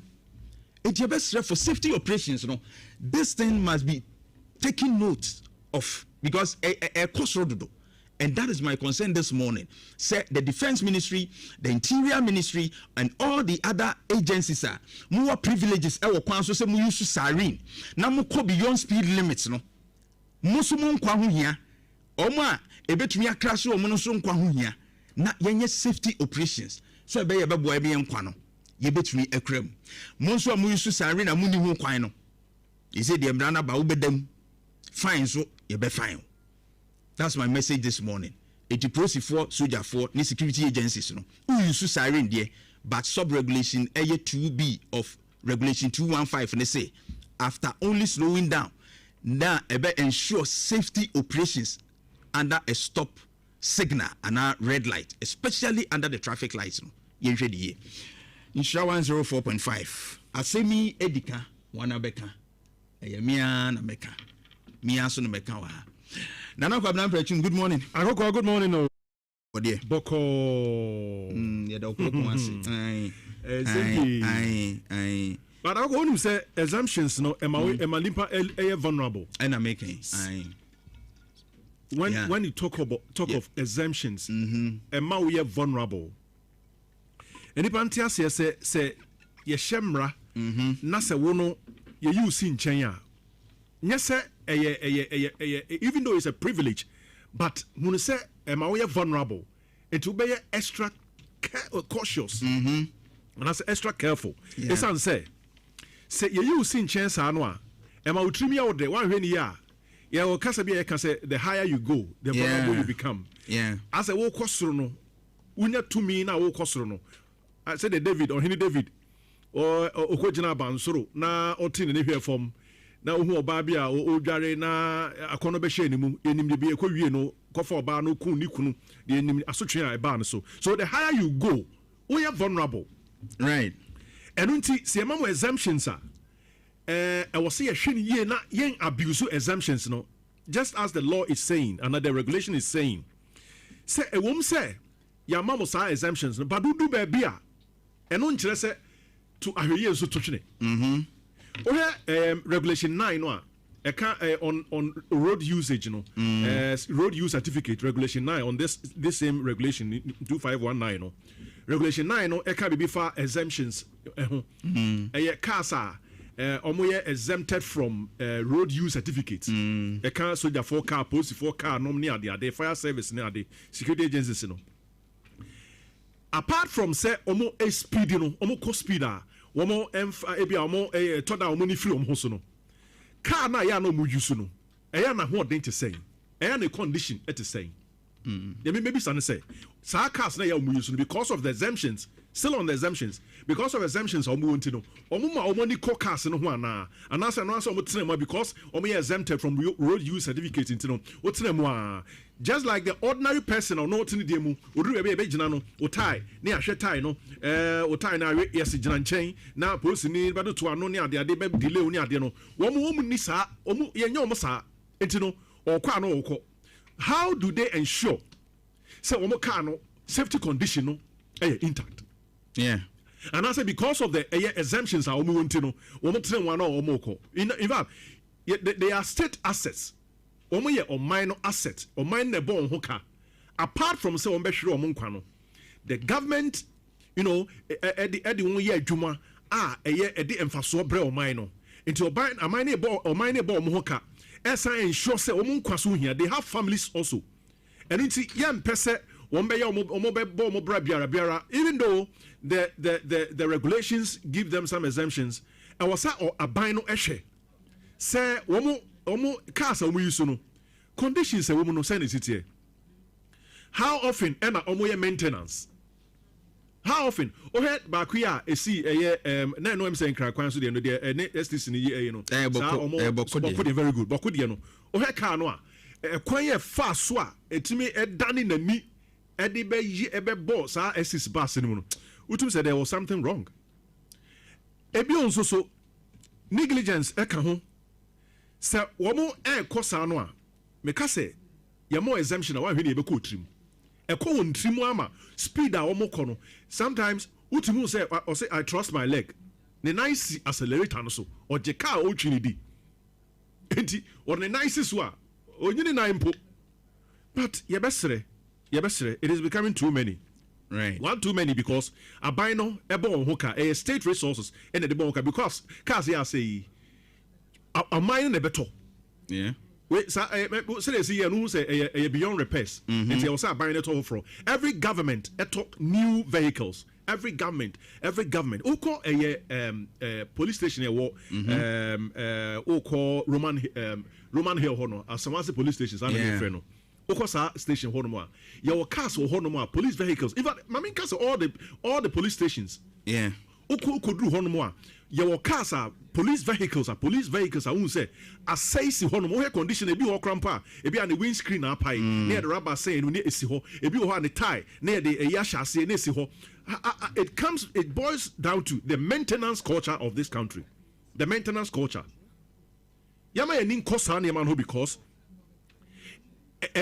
a ball mine car and say obi I dream and I say why corrupt now wa face cabin kwan a ball mine car but sani me nyina can be because the government will have to invest now buy bia baba na obeto vehicle na ebe crash say the way say yen can say the soldier ni be court and police ni be court because wa say buy car or say buy no esanso eto replace enti ebe sere wo mo say wo mo ma hwe ye nya adwuma na said kind of saying policy for a share intimate no na omode conditions be to say the driver no government so share now ensure even though the police have no authority say bia omega say wo car no gina na yen hwe nema etisa no na by na nkasa mechanic check mechanism within internal mechanism check mechanisms on be e de aboa say the bear some of these accidents are ekokoso no ebetime sia no and again to timamufo no say na wo ka no obi wo no ma na hi kura o te pan na ye na hi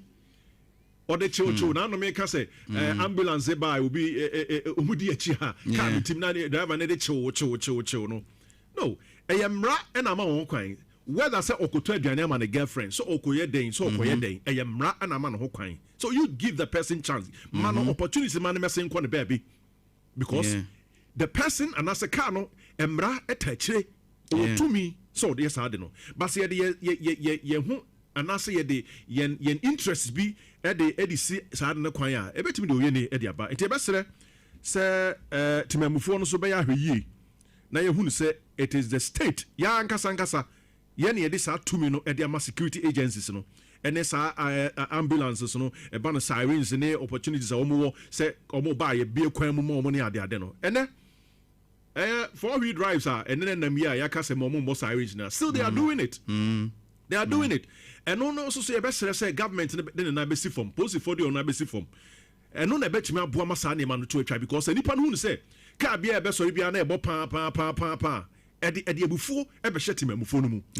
Enti obi legitimately o say man kwan krampa na yesi ni kwan because ye hu say akoso ye nka ho asem. Ti e be sere Positive, you are doing enough, but monfa si from you pa said the bear. Sani menyina no eto ebetwa na going forward no. Yetimi save lives. Sa take the see Akokoa video we take the. Also we not tell you. Maintain say obi ewu de. But we are asking very serious. That police ni okoton de. Omo no back at him na. Yeah, ne kon de. Say the see Tracy eno de na anu edi. You see? It's true. Jeff, my sending what DBCC part of the regulations, no. Na I think I got it, but escape me to send it to you 213 no for us to talk about it. Especially within Omodi no Timamem Fanka 213 no Okasafa reasonable and prudent speed conditions to be observed. That was the most important I think that escaped me to send to you. I didn't flash on it. Reasonable and prudent speed conditions to be observed. Regulation 213. And yet security for nko obia ka ho. Obia ye road user bia regulation 213 ne say despite say ya maun other regulations are ye speed limits ni adede ama wo no. Speed limit ni kire say bia urban area uko 50 kilometers bia per hour de. Nemum udru the conditions environmental conditions e wo no be kire e bia udru okra na bia na ebo accident den e wo say uko 50 ba wo hunu wanim nti wo be ko 50 na ese otu bo ase nti o ma kire say conditions e wo environment no so be count or say a person driving a motor vehicle shall drive at a safe and appropriate speed when approaching and crossing an intersection or railroad grade crossing nti bia wadu baby a kwan ni di ahia ese wo hwani junction so ni ade no wo wom say yes ko 50 we ya uduru junction so a de na ese wo ye obi uduru ahwem na otwam no matter what it is say wo siren si so say wo di si so no or say it depend on the conditions no it twa say wo hwani ye then omo a approach or say approaching a curve or around the curve ntimu ye do roundabout ehon wo kotwa roundabout na mo biara se ne car no say wo balance papa so ehun ehon so ehun. And the other ones also special hazards exist with respect to pedestrian or other traffic or by reason of weather and na meka say bia ebo asini ade and road condition bi kura kwan ne nye pothole ho eden a obi so ba obe na dwen say bi obe dodge afa ba bi e ho ye ne kakra ho na wo nso nam ba wo the speed now no ye mistake a mu nyina obi ade akrash nti it depend on the conditions a e wo bre a waduru no 213 naka na wa cheche all those things no a ese ye hwe ne ye you just say tutu. You see, Akokoa, when it comes to road, a significant portion of road accidents in a nipa na cause. Yeah. Unze senior day nam no ka say voice can be brave. Say benyam ponjini. Nipa na etwi. Didn't na boxing kum nipa baby free kum nipa ya. Nipa na etwi. Inti regulation ne de wo kwase ye kan yema e wo mra mu dia ha. Dodo na but road on my head car ne me etwi car no. Have they been educated? It's in a couple of visa. You don't go to school. You allow the school to go through you. So I enjoy your school fees. A bra school no, I go through you. Course handout no topics and subject areas and I follow. Yeah. You have imbibed. That's the word. You have imbibed. Tadi and Tiadi on my church. Beautiful. And we are brought for health care. I point out, no man getting. Control stations is here. Obedience and a year traffic indicator. Me call left. No, yes, say. No, yes, actually.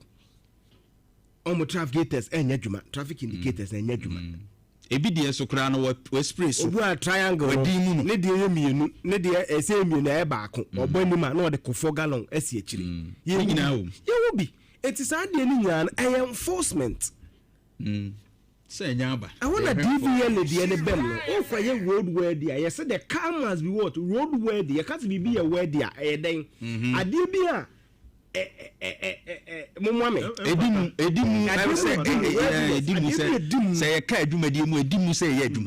total station one regaja the car na caucus and car we dimu say fenipa. Car en koko kran en nimu class e be fan koko.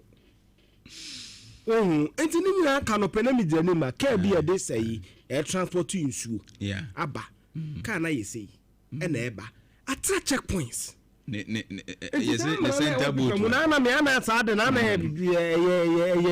legalise chere station wonu o mo nko kasa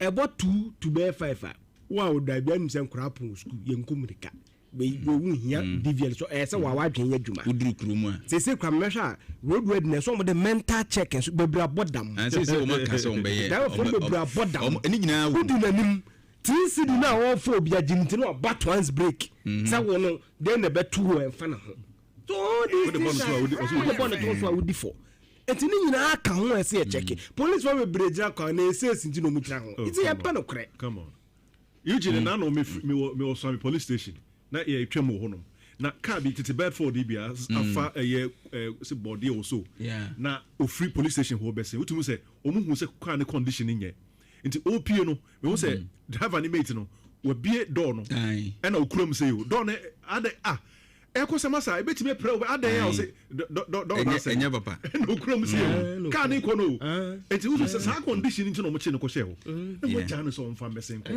na we car bi na odiko bimu obeko because you see and now what was at the first place how did the car get roadworthy certification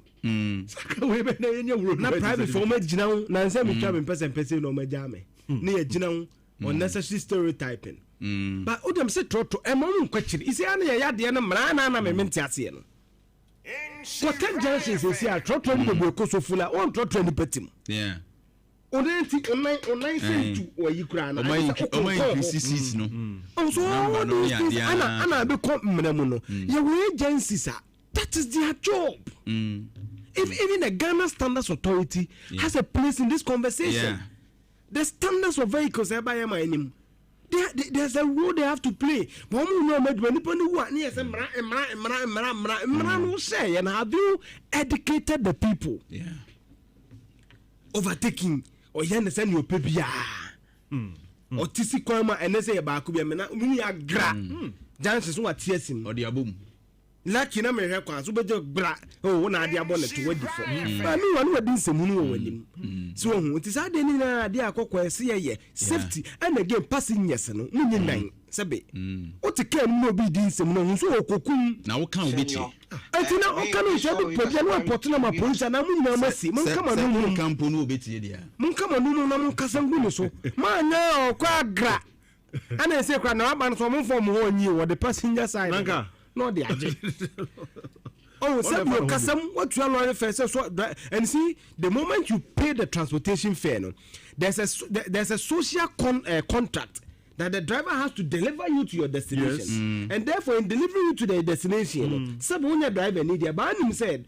car no condition, you feel overtaking car therefore, or the bay, be so.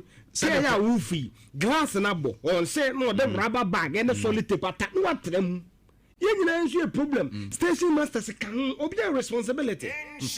And until you all go to enforce our responsibilities now, station master na can abono. Sense is skill. And this kind of watching. Then, yeah, dear, you Nancy boy, there, then I can see break no do. I'm a come or Joshua. We'll do a behind Josh. Who you never cover by. You sometimes right. You can't blame the person. Okay, we'll call back. Or mass quickly. You can't blame the passenger's match. Sometimes who knew optional. Right. Yeah, who knew optional. They one hour be used. The government. Serious. No, the panel man from on your coffee. But government then watch him and now invest in transportation sector now. Because I need no. Right in Shra 104.5. When you can so say Jumedino. And match so to the security agencies are more privileges, say the privilege doesn't mean say ensure safety operation and no one come any and pay 104.5 now Good Board Bank of Ghana minorities and some Ekosuyano a United Party the petitioner comma IGP, the Speaker of Parliament, OSP, and Rainya indication no say OSP say what taking matter up obey investigations say extortion claim no no krebe and the womb and no one semini na enra OSP the krata baso mu be diechi na uma that particular investigations no petitions no Solomon Owusu communications director for the United Party or Nsasha CB and one director for legal and so Ensa Esha CB or Modia Kose Yenche na womo enjemu enhwehwemu but IMF Dr. Adrian Alta, IMF resident representative ewo Ghana or say Bank of Ghana say anamo wo mutu wasi gold ni de ne ton ne de eye papa eno na aso yimu na oni sister stations no bi di nkomo we from city na Bernard enini di nkomo no eho no kasai wo chemu se gold ni de eboa ye papa asoman na ehu dwadie ni se Bank of Ghana kaso wojai say because of domestic gold purchase program no ebia eka ebachire ni ade a eno nso be ma economy no aye bibie ho yentie no kakra bi ye bedin komo bi yentie no. Okay, so let's clarify a few things. First, gold plays a central role to the economy, and that helped higher export proceeds, helped with the stabilization of the cedi, helped with rebuilding reserves. Okay, so we have established that. Secondly, the lessons from the domestic gold purchase program. Enti ne di kan no wasi gold no eboa yen gold no na ama yen ehun Bernard bisa no a say gold no aye no bi wo ha enye ne ne efrase historically ye ton gold ne kabam ni ade enti no o kire say gold ni ton ne de eno na eboa ma economy ni gina ye cedi ejina mu cedi no enya ahoden. In fact, inflation normal bo ni ade indicators awodo abobo so say sa no ma no eno gold ni ton no gold no ena eboa my economy no esum na emum domestic gold purchase program no sa program na ye de tonton gold no ede nyamu sika de bo man hu bra sa DGPP no eno what kire say ese ye hu bibitie no are also that we need to be careful about governance, transparency, reporting, and care about the costs incurred by the program. Now, the IMF analysis basically shows that the DGPP, throughout its history, has led to significant losses to the BOG, which ended up with equity of negative 7% at the end of roughly 7% at the end of 2025. Part of that was driven by the DDP. Part of it was driven by the DGPP, the Domestic Gold Purchase Program. So, say uchi no anaje say ose gold ni dwadie no Bank of Ghana ekosua boka san kwan a ye faso a yedi gold no ehu dwa no a nti yesi ye careful asoman na yehu kwan a ye befa so ebetumi edi dwa no na emom ka Bank of Ghana ebo no gold ne dwadie no kan DGPP no eka ho na afi so no yen saa ade bia ba DDEP no saa haircut wo se de na ba ye no a na ye twitwa manfo tri so no aban no gi sika bi free Bank of Ghana nso de hihye mu etu anamo bi sika aban timi gi free Bank of Ghana ho no e de bobra no a ebe wi ase na ho nsem akoye bebre no nso eka ho bi yentie no ntoa so. The main point here is that the central bank cannot be involved in this activity, quasi-fiscal activity, because its balance sheet is deteriorating, and that basically can interfere with its primary mandate, which is price stability.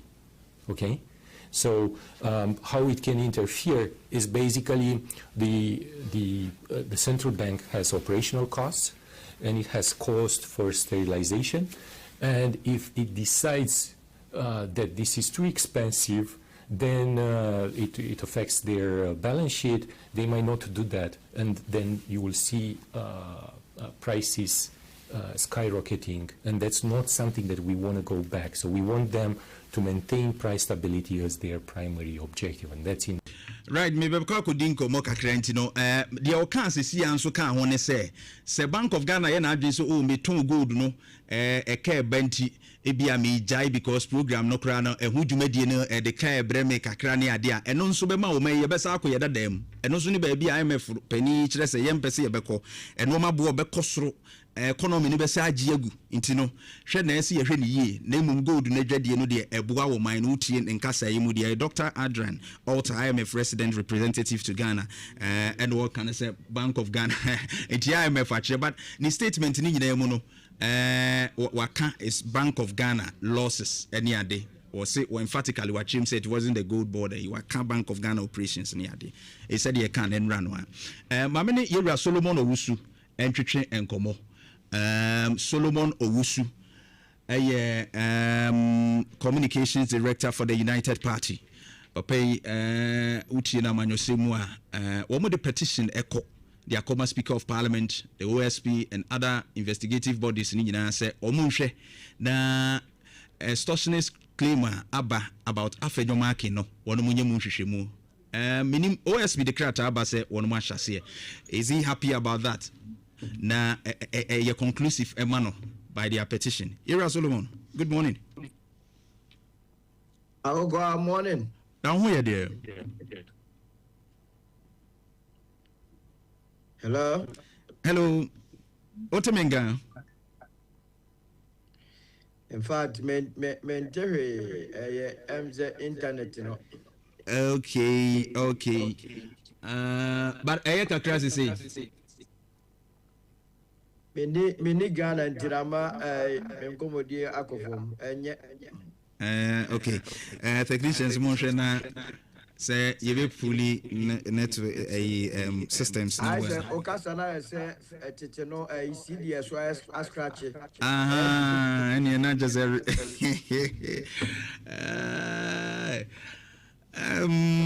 I think the network in I a bit slow, and then my Chelsea, but a stable kakra there.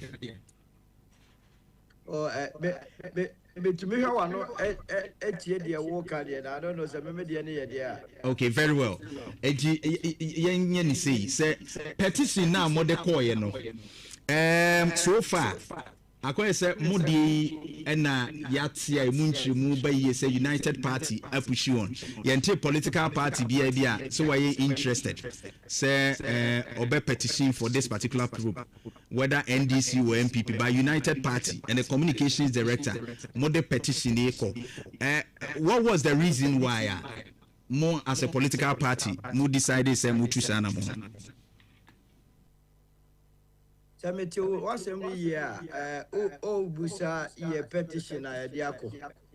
na sɛ no ɛnso na wobusa deɛ na sɛ wobusa sɛ yɛate mmuayɛ bi deɛ a sɛdeɛ meka nyɛ ne nyinaa na mete wano na mehwɛ na mede ɛɛka sure deɛ wɔ mu nyinaa ne sɛ Akokoa yɛ kurom a no ɛyɛ akɔyɛ sɛ yɛn nkɔmmɔ no yɛdi no radio no TV so a ne ama no ka na ɔman no ɛkyia na ɛkɔ mefiri sɛ petition a yɛde kɔɔyɛ no institutions a yɛde krataa no kɔma ɔm na ɛni sɛ ka ɔmotwɛn koraa meɛ ne yɛde berɛ wɔ mu na mmom the very moment on the 19th of August 2026 no Sabija Vika said Afenyo ye extortionist no that was say immediately all state institutions started investigation and so amanasa enonema yene ye bo anan etu anamon say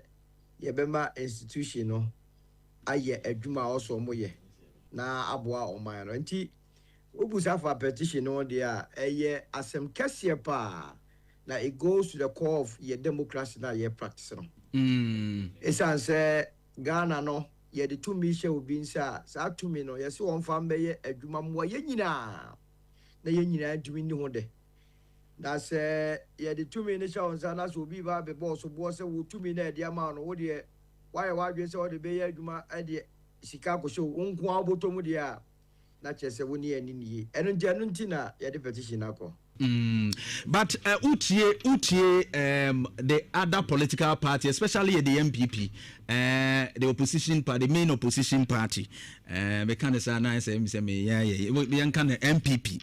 Na utie wo mo a almost say ase anamo amutui any Ghana fo bi e ka ho a ase extortionist claim ni asomu dindindin no, we are just diverting attention.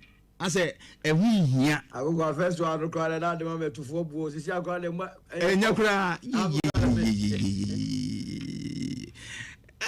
off cry is akwa dead but who say one of your viewers of Facebook and so say the echo yeah sure some engineers yeah echo for the akati krabat mame hade me hu se bibida afide asaso aba okay enti de na me bisa ne se the MPP currently omo a problem ne se edi enti na se eka bia ba obi ti se Solomon Owusu communications director for the United Party any other journalist ye can afenyo sika ye can se wagigi ademudi extortionist claim ye can as ye divert attention from kanwa aba no ho not necessarily say ye pebi pepebi ji minim eno no sanse we wate and it was saying eno na eye me nwanwa eye asif in fact omo eye ka say yene no de hia ya le extortion claim rather than say ekabia ba no omumom na de Ghana for adwene di agro in all honesty na United Party no de aye ne say ye be ma Ghana politics no aye no credit politics ye di ntrachire ho na ama politics abe a profitable venture for one way di ntro. First of all asema ye king I was here who said, Yenya baby, and a minority leader. And the entire minority by a press conference, catch a Ghana for you. I say, gold board, Akoboka 22 billion. So, okay, I say, yeah, $1.7 billion. Omoka say gold board, Aboka 22 billion. Some of us thought at the entire MPP and as a minority, no more Ghana for.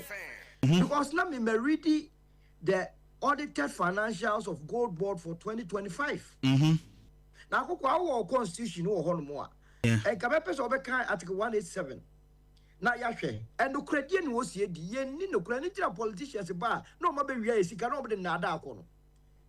Okay, the gold board audited financials for 2025 and yet at Fed Zemanua. A Chelsea gold board Nankasano Enyan Faswo. So, on what basis now, Uber Manto? Your friend is a platform and as a podium as a serious opposition. No, I can't say contrary to say Auditor General say omo enya mfaso no. Now what they will say omo boka. The right there now me writing off. me write your money the entire MPP know say look politics after they have done their goodie.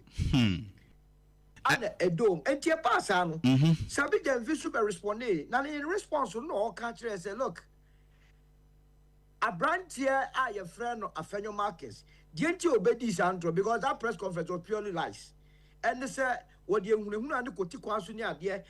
A percent got no the Jessica and answer them would be free no. Now one man in Tino. And then a man call yes our press conference. And the man move because hey then there is some level of credence. I'll bet you the amount some more as a major vehicle. It's as a social Ghana for you now the country has a gold board a boca bra auditor general or mumoka. Not just say a yakoyam pabi say who pay be free until I'll bet you 2 foot of a good Ghana for any. Article 187 now ready. Poor woman.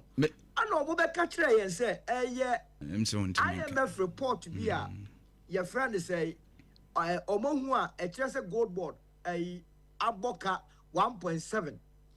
Now, I'm very sure, say, Insura FM, multimedia, need Muko Nilano. IMF report, when you be a can. That's a report I'm okay, and here for Pa Potina, Omutumi, Nippano trust our paper come IMF board, a can't say gold board Aboka. Idea walking in say the domestic gold purchase program, no. Or minor and as a Bank of Ghana spending 1.7 billion. I know the Dini Juma. Yeah. And untino, or Mufi say, or Moira Mombe to Yatisaka so. A beba form. That is all to it. Now, where was it? Me mamma do it, she said, divert, yeah, that obi divert attention. A better baby do it. That's what person be doing. You could intro. I'm not also ready for that. Almost the Omachina won't call risk him 22 billion. Almost the Omachina won't call risk him rather than say. Engineer and some baby, okay, then I'll operate it here. But what I mean, what I mean, after your father's the only person how much then say. Young fear who are doing now, woman 22 billion, including you. Say, Odo, who are the bomb, now what now got 22 billion or so. I want to say, Yabo Canada and say, Ubershare the other direction because I said, one who are then a quarter direction, say, at the Mudi bin will be higher than say, a beko a canoso. That was their reason. But before the main article, 187 now, okay, no amount. Or say Article 1871 was it there shall be an Auditor General of Ghana whose office shall be a public office. 2 was it the public accounts of Ghana and of all public offices including the courts, the central and local government administrations, of the universities and public institutions of like nature, of any public corporation or other body or organization established by an act of parliament shall be audited and reported on by the Auditor General. Hey, okay, na baby, medru treno. Right. Baby, how can I? Dear, all can you say? You made the the act of parliament to establish here. Now, a Jumaku between Chese, Sir Jumaku, no, and answer Abaya Jumano Aboka, and answer Enyam Fasono, the Auditor General. Yeah. And I'm saying, sir, Auditor General, no, why audit of gold border, me what document to be, also what document to be. Ghana for the do a air park kind will be minority leader, no crana, no, what this antro on that day, no, not on also a document to be. I call a more income statement in a year, one more. A and said the auditor, the gold board made a profit. And it's on what bet one year made them happy to know. Who's to say, sir, Ebia or Nim no cancel. Why you know, engineer no, and fan is send me a baby, me, I am you, Lamin to the Okano. Miss Avedote. Was it? Otomenga. Aha, no make us say, O can say, O Muya, Ebia Nimna, O Nimana, who know well, but say, O Muya, the answer no idea. I want him, Diana, who some basic idea of winning now, so your minority leader. And you put no Muya. I'm telling you, you bet me a friend central for now. Make friend central for the general Momano, a fan who dear no, not me you on Moya. Sir, we are very much aware, say, Krumwa, the Auditor General, and a year accounts of state institutions. Auditor General, your gold board accounts, and the betu just more amoka. Now we want to be friends and draw for Akokoa 34+ million Ghanaians. Now we catch as a contrary to the Auditor General Nakan, what they also maboka. Now a phenomenon is a minority only Auditor General. Now what's this idea because young opposition into the young frogs in the bed draw. Then you know money children say. No, if you are not interested in intro, and the person didn't try, you didn't throw Papa say, or your propagandist. Oh, my God, but he didn't know at a chill of mine. Ebema Obia was a politics, a noble profession. And yet, ye. It is the first point.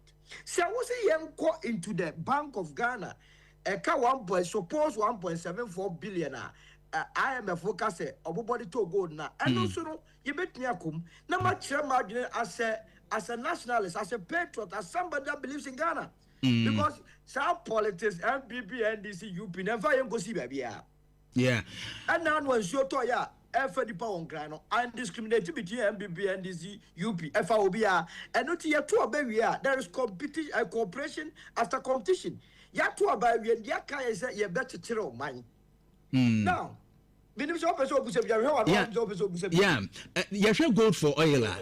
You bought kakakra. Oba gold for reserve. Ya eka ho asem ne you bought kakakra. Ni Bank of Ghana operations. Oka ho asem a acquire operation cost and all that. IMF director resident in Ghana. And so I can say we need to be careful. Careful, you better no fine, sir. The way read the Bank of Ghana, musu kakra, and our Auditor General report, okay. Your weakness in the way he didn't say. Baby, also IMF report the oil cover good board, the NOC. Sure, now yet me minimize the cost, no, because IMF say you're careful, according to the country director. You see, we are international business, baby. Thinking global, acting local. Obia or didn't ato IMF so bia say IMF over the Ghana year no. Na unim we ase. Hey, IMF no omuni ho so be Ghana da. That's the first point we must all understand.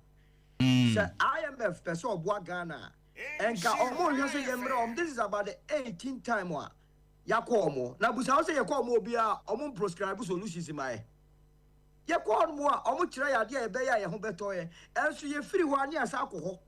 It means IMF is not there to save your interest and also protect your interest. IMF omubemu abra or minor entimi balancing the trade.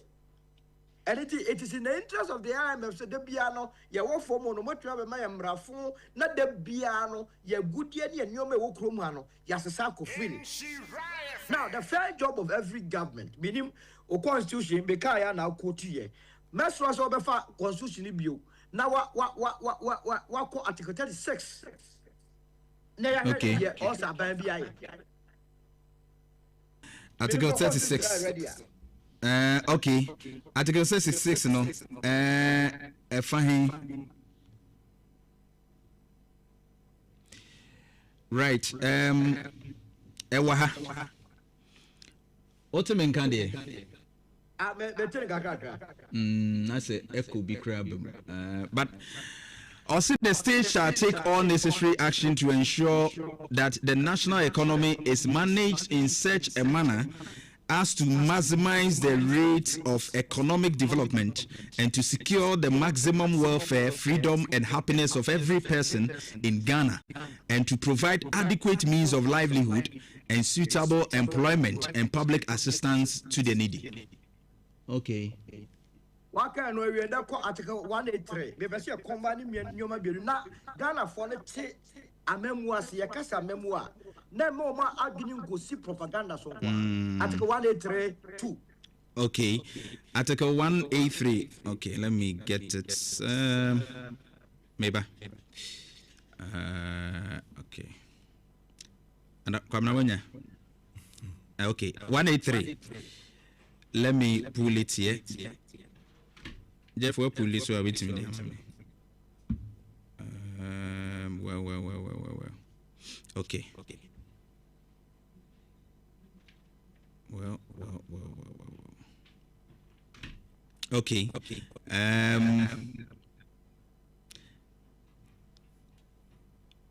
That talks about the central bank.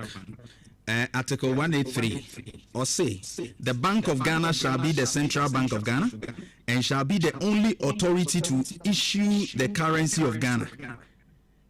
2. The Bank of Ghana shall promote and maintain the stability of the currency of Ghana. Okay. 2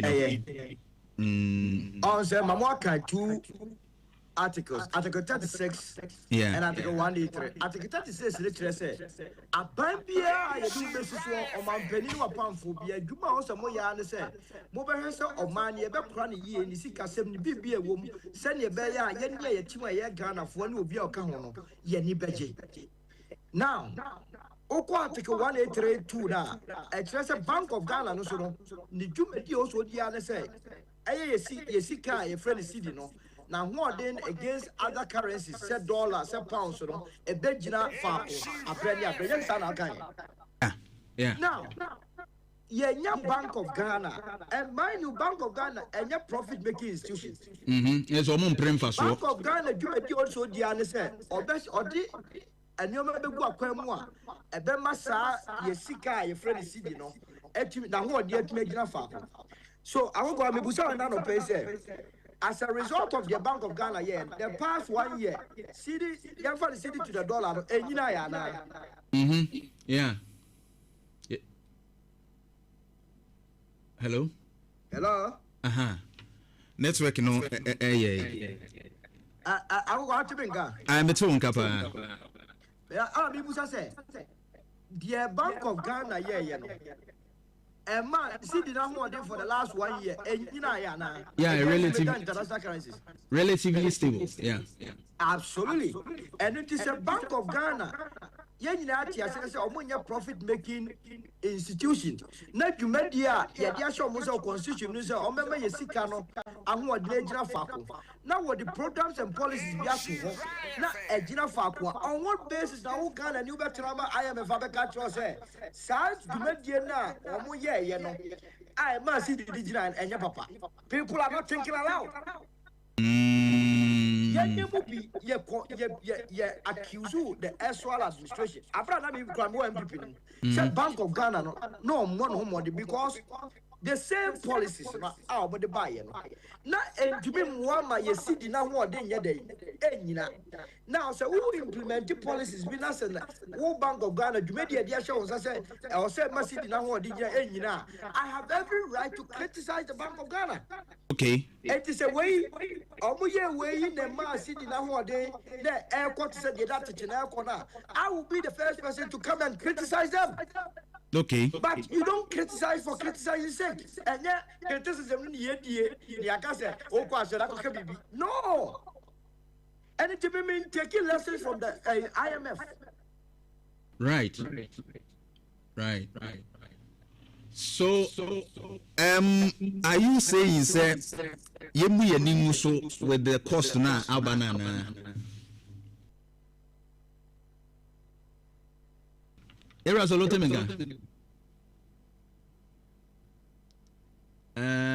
Hello? When me too. It's okay. The maybe Sunday said, are you saying say the $1.7 billion no?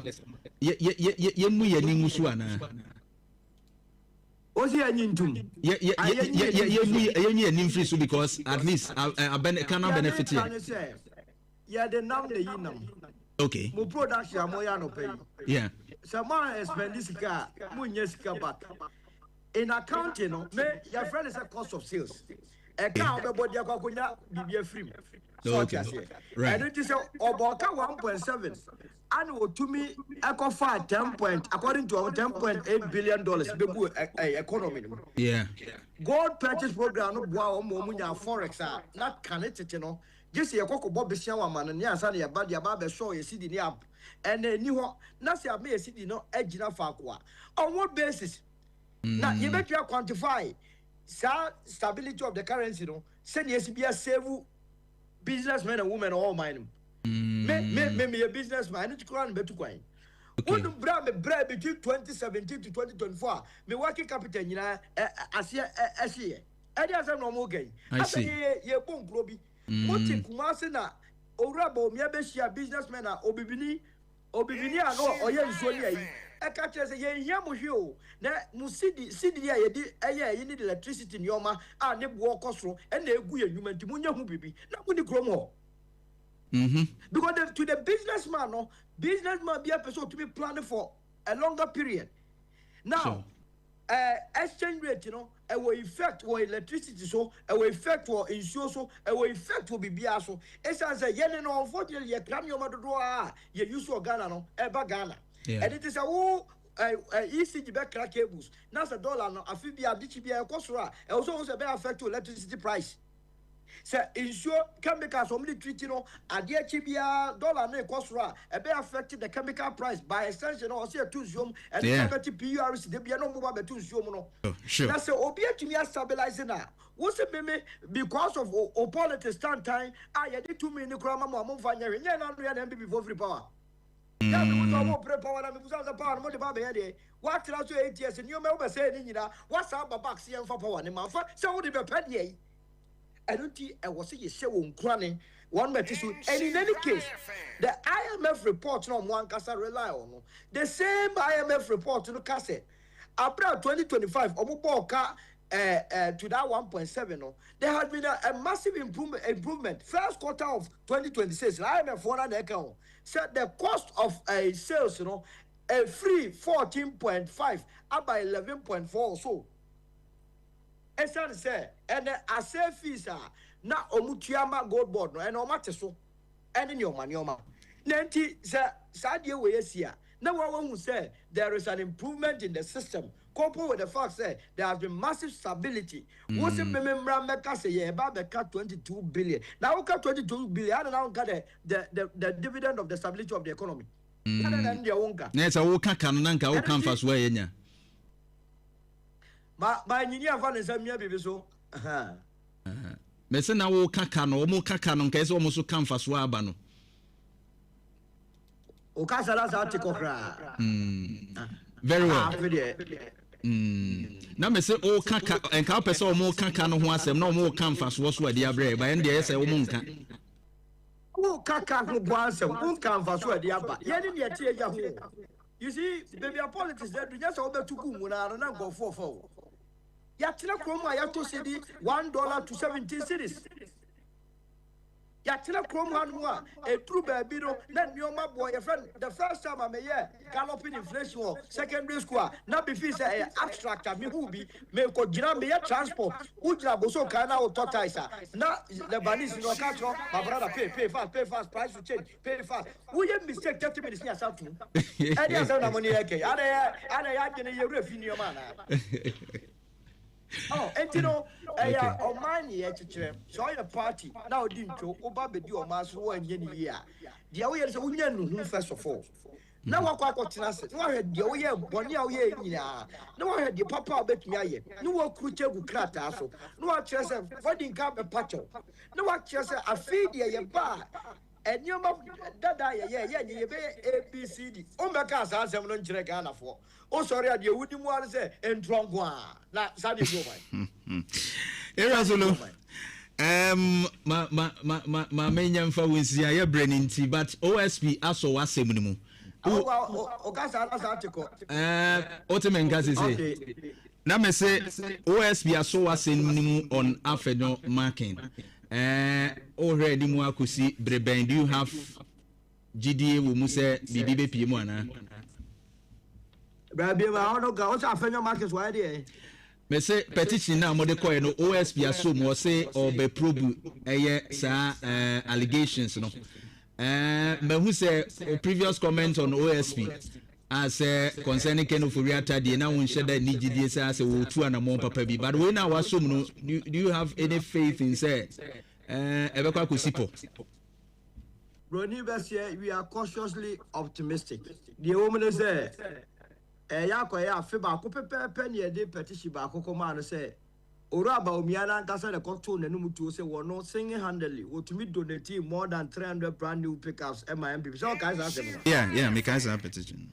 Yane share na ketia wodje or the Kokadia now or Bank of Ghana as a deputy MD for the number of years or year noa. Now the Bekadia Brano vice president who ain't mean to 15 pickups. So one fact a kuanas and poakra. And yet the coma OSP said, where the Kakum Yajin Papa na ya dum Abekatras a wano and a general and also koto cars no buy. And it take a more monkon won't go and say, oh, right. Chiraya kwaya ofa so to enanka asem ni nyetiatia enkrani be se kebeshimene se na no oba be ka ho asem a yenim na so no esa se yenya institution fufuro bia no e hwa na ye de beko okay etia de akoma no ye de ni to e na edi akire e ma re mfi so se yenim se o mbetumi de adan ye nkwanta ni ntino ya petition the police ya petition Sraj and you have petitioned the Attorney General, including the Speaker of Parliament. It's as a simple as yes, sir.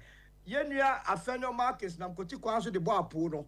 Se Compase Ampani Ampa a Pobono Boa. A map Parliament Nankas and the New Yam at of already Nankas and New Yamada from that. When you be Ramina don't go. And it told me, yeah, almost said, yeah. Okay. Now, Omar Eddie Atui. Sally Ekano. Right. You are Solomon who is here, that's Sianope. Yedasianope. That's what I was saying. Omunyinajo. So, Area Solomon Owusu, communications director for the United Party Afrafranto, and you know, Etchin Komono. Now we share petition Omodia Kona. Omo any abre say yenyen hwehwemu afenyo edinum nana kwabram bajum I can understand Solomon sentiment. I can understand his sentiment. I'm saying any baby free, but then asama all kind of say I can say it is not right to blame Gold Board solely say waboka, but who here say them no akudop on kroma kan who here say you find it how sa cano fast by. But in the worry, no sooner say they are not also talking about the benefits because it get the biano. Oh yes, spend DB to gain DB. Yes, it is true. Say the name the now. I no credit. Oh Ghana and Kwana, yeah, what system be say? Yes, school dying. Yeah, but just yeah, school dying. Saying. Oh, that is the problem. Bina said the Bank of Ghana to stabilize this city. Yeah, more in some because I said no. I remember in 2015 or so, the Bank of Ghana call kind of saying Supreme Court say Mama city no as was seen in the trial saying oko. It was said this way. But they can say intellectual discourse and solo in fact but we were Juma Yinsu I say it me bo abasu I don't know paid. No, I'm not talking about that. Beyond my idea, on say Abain, Yahweh, President at the presidency, Omuma Awards, and yes, Yama Award, yes, Basu will be a Yeduma. Oh, and no, make us say, Sabain Boa Baswa, it's just a way where Juma, we were Juma Baswa, it's okay. But Mr. Say, what Juma also, was said, no, what tell us super Baswa, I catch us Massa, and sorry for what you want, but who can say, Oma, I make it gains into them forget it canoa, and I'm saying why. At least I was saying we need better and further particulars. Sir, cost no. Operational cost no. Hini free bar.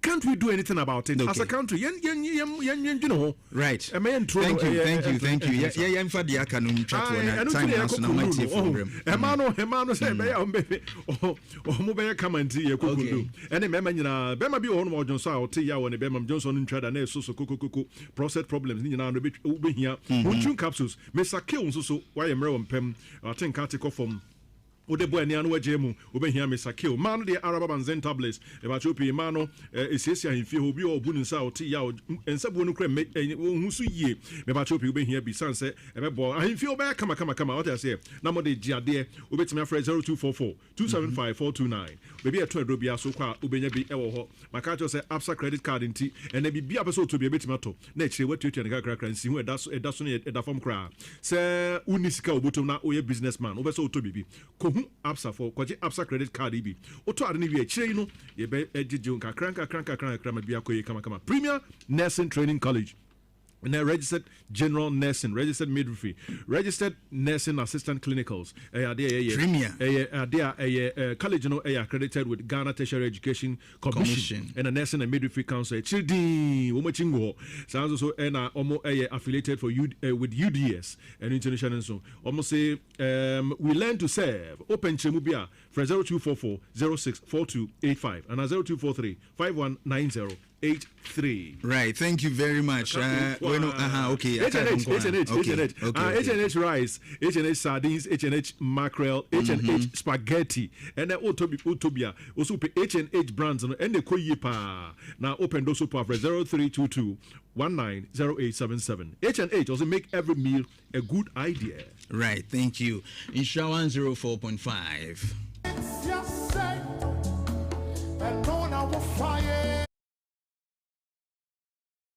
On the motorway, a trailer tanker or a trailer with a loaded fuel, and this military vehicle was blowing a siren. I don't know whether he is expecting the trailer to veer off the road. I mean, the trailer didn't. All of a sudden, on the motorway, he drove and stopped in front of the trailer. And I was like, how? I mean, I think we should just have patience. We should have patience, our drivers. Seriously. Yes, so this is just an accident that happened. And you could see how this military car, seriously get involved in this accident. And they are also a citizen of Ghana. But sometimes the driving through our roads become like they are not part of us. I don't really understand. Does it mean that a military car don't stay in traffic and obey traffic regulations?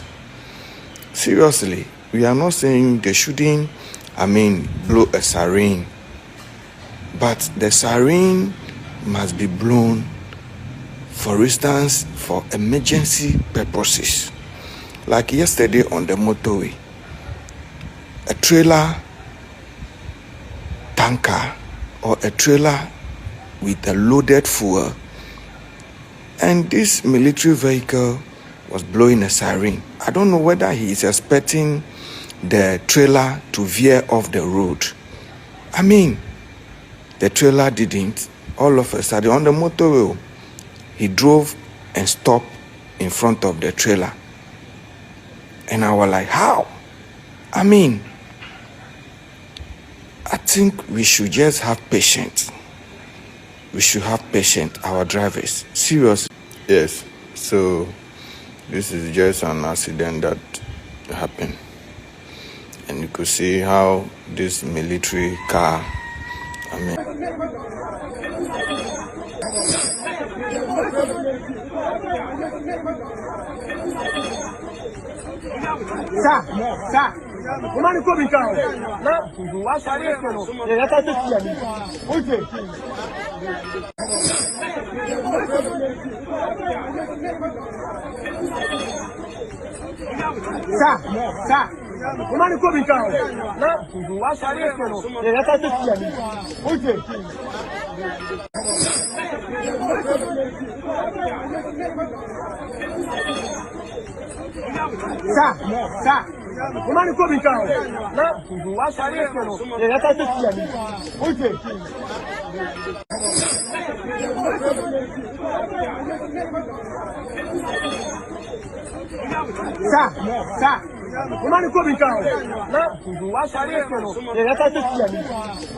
Umani ko bi ka na wa sare ko no ya ta ti ya ni oje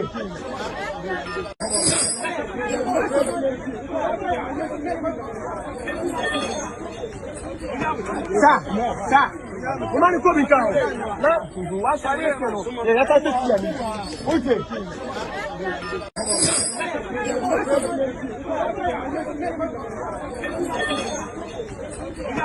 sa umani ko bi ka na wa sare ko no ya ta ti ya ni oje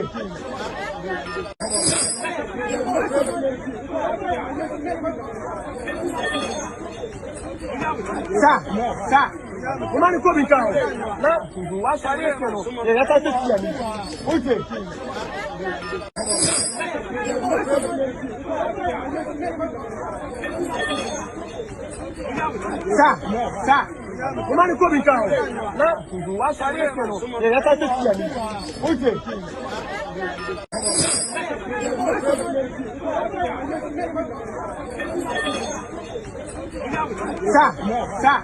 umani ko bi ka na wa sare ko no ya ta ti ya ni oje sa umani ko bi ka na wa sare ko no ya ta ti ya ni oje sa umani ko bi ka na wa sare ko no ya ta ti ya ni oje sa umani ko bi ka na wa sare ko no ya ta ti ya ni oje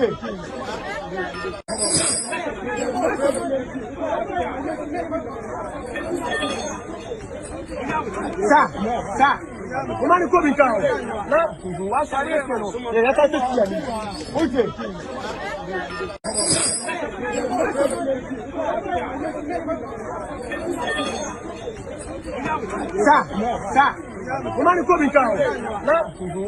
ko no ya ta ti ya ni oje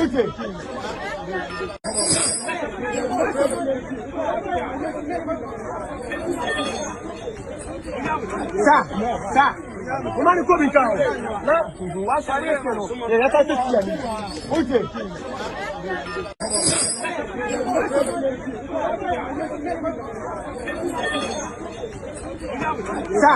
sa umani ko bi ka na wa sare ko no ya ta ti ya ni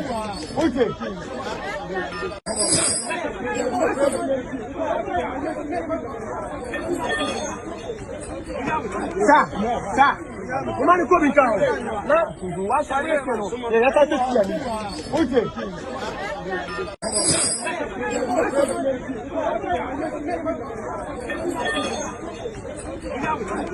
sa umani ko bi ka na wa sare ko no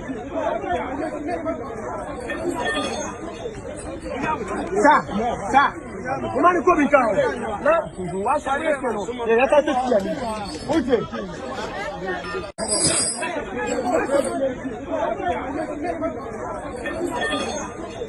sa umani ko bi ka na wa sare ko no ya ta ti ya ni oje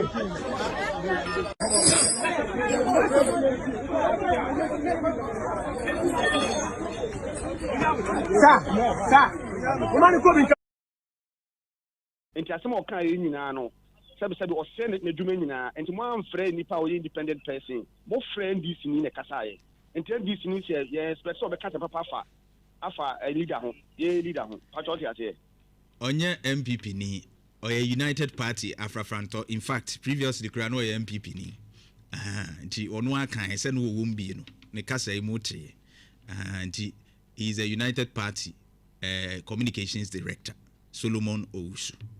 Hello. Okay. Mate, hello. Wow, medama se nyamin kamo. Menzo meda CP. Okay. Hello. Hello, Nana. Right, minia. Mama che hamza nyo mi wadu. Nana, nyami sira opa na me ko kunya sere mi che wati kunya na mi shala na ko statement tin chama. Ya bazo me kanyina an se. God asema yekai. Nana ye ti kuro ma sei. Ana ko fo ko ye gold for oil. Nana gold for oil no kai, okay sa asem no. That gold for oil na mo se di ye for gold are dey akopa oil. Ene ko si sei.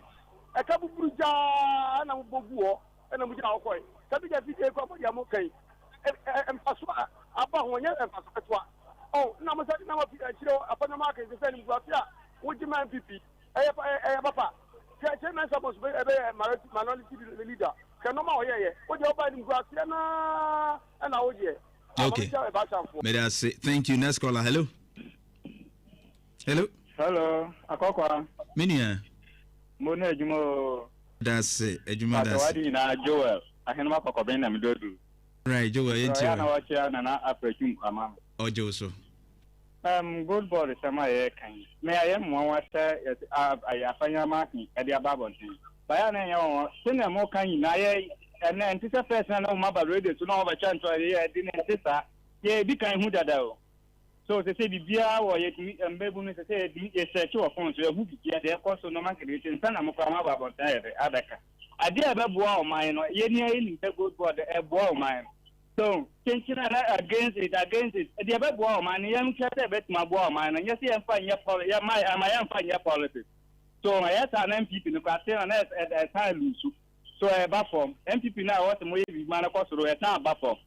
But Nana, and come on, Hawaii. All right, on council, thank you very much. I'm in for last call. Hello. Good day. Right. No, the culture say, a branch of NDC. Also, my have indicated. And not they see me be a Mekate and propose a branch of NDC. I know much of that person will divert your attention. Alan Tremartin, a young flag bearer. Oh, any problem. Of Alan Tremartin, MPP. Ah, it will be a while. And no, ye NDC and no MPP. You will be so while and no MPP and no NDC. So, what difference does it make? Opposition party. Right. That is it. Me, I oppose club with the MPP. What can I make me a NDC? Yamin Pengu. Hey, I don't know Yamin Pengu. But what can I make me a TPP? NDC, Yamin Pengu. Ah, Debbie. Yeah, order to our assembly. Baby, I can't call it. It's a catch though. A branch of NDC own any Mukwasi or Bego. But I made a second for a woman. Was it Omonia a kind of saying dividends? But I can't say go Chimo, first war. 10.1 billion and Yaboka and Yenya Kanaka. Offer you go near winning before, since independence, before another Danko Akufadba, you knew a kind of saying 4 million tons or something. As at the time of Kufadoko, you go to over 32 million or tons of a work at them. 32 tons. What you say? In tons. I mean, good, not any canoe. I Uncle for my beton good reserves, MPP a pegu winning now, my beton. That's a what beton you go the winning and now swammer and pass all here. What's your canna happen? My enca. Over the American, I think for your mobile so mobile, no more say you. Okay. Right. But that's your good influence your insurance 04.5. Kwabna no say no problem. I good 32 tons, no million. 32 million tons. There's 32 tons, Mr. But I say you making notice no so say about good in the whole world. Where Africa hano. We are running first. It's a good production. Yeah, that's true. West Africa. West Africa, yeah. And you know, yeah, that's true in West Africa. That's right. But no switch says here in years. The Mekano. Mr. Akokoa, head teacher. Ninuya no jase ne ewo asaman. Ochina ne 1 week celebration. Nana osay sechi beko. Nti yesi KuroYiMuNsem team no beba na ya beta na chi ama bibia aye kama na birthdays na make ho asem no okay yeah, bro. Because thank you for this day, champion host. I'm delighted to wish a very good friend of mine, Daniel, aka Oman Gaddafi, a blessed birthday. May the great God bless him with good health, more cash, and long life. From Nana Trinidad Akodia of Impatuum, aka Kofi Fridge. And we also say happy blessed birthday to Mr. Richmond Jamina, who attends. Mr. Richmond Jamina. sorry, Victory Abundance Church. And they are happy birthday. Yeah, thank you very much. Yana, Omo Eyana Ewadodo, Casabeka area.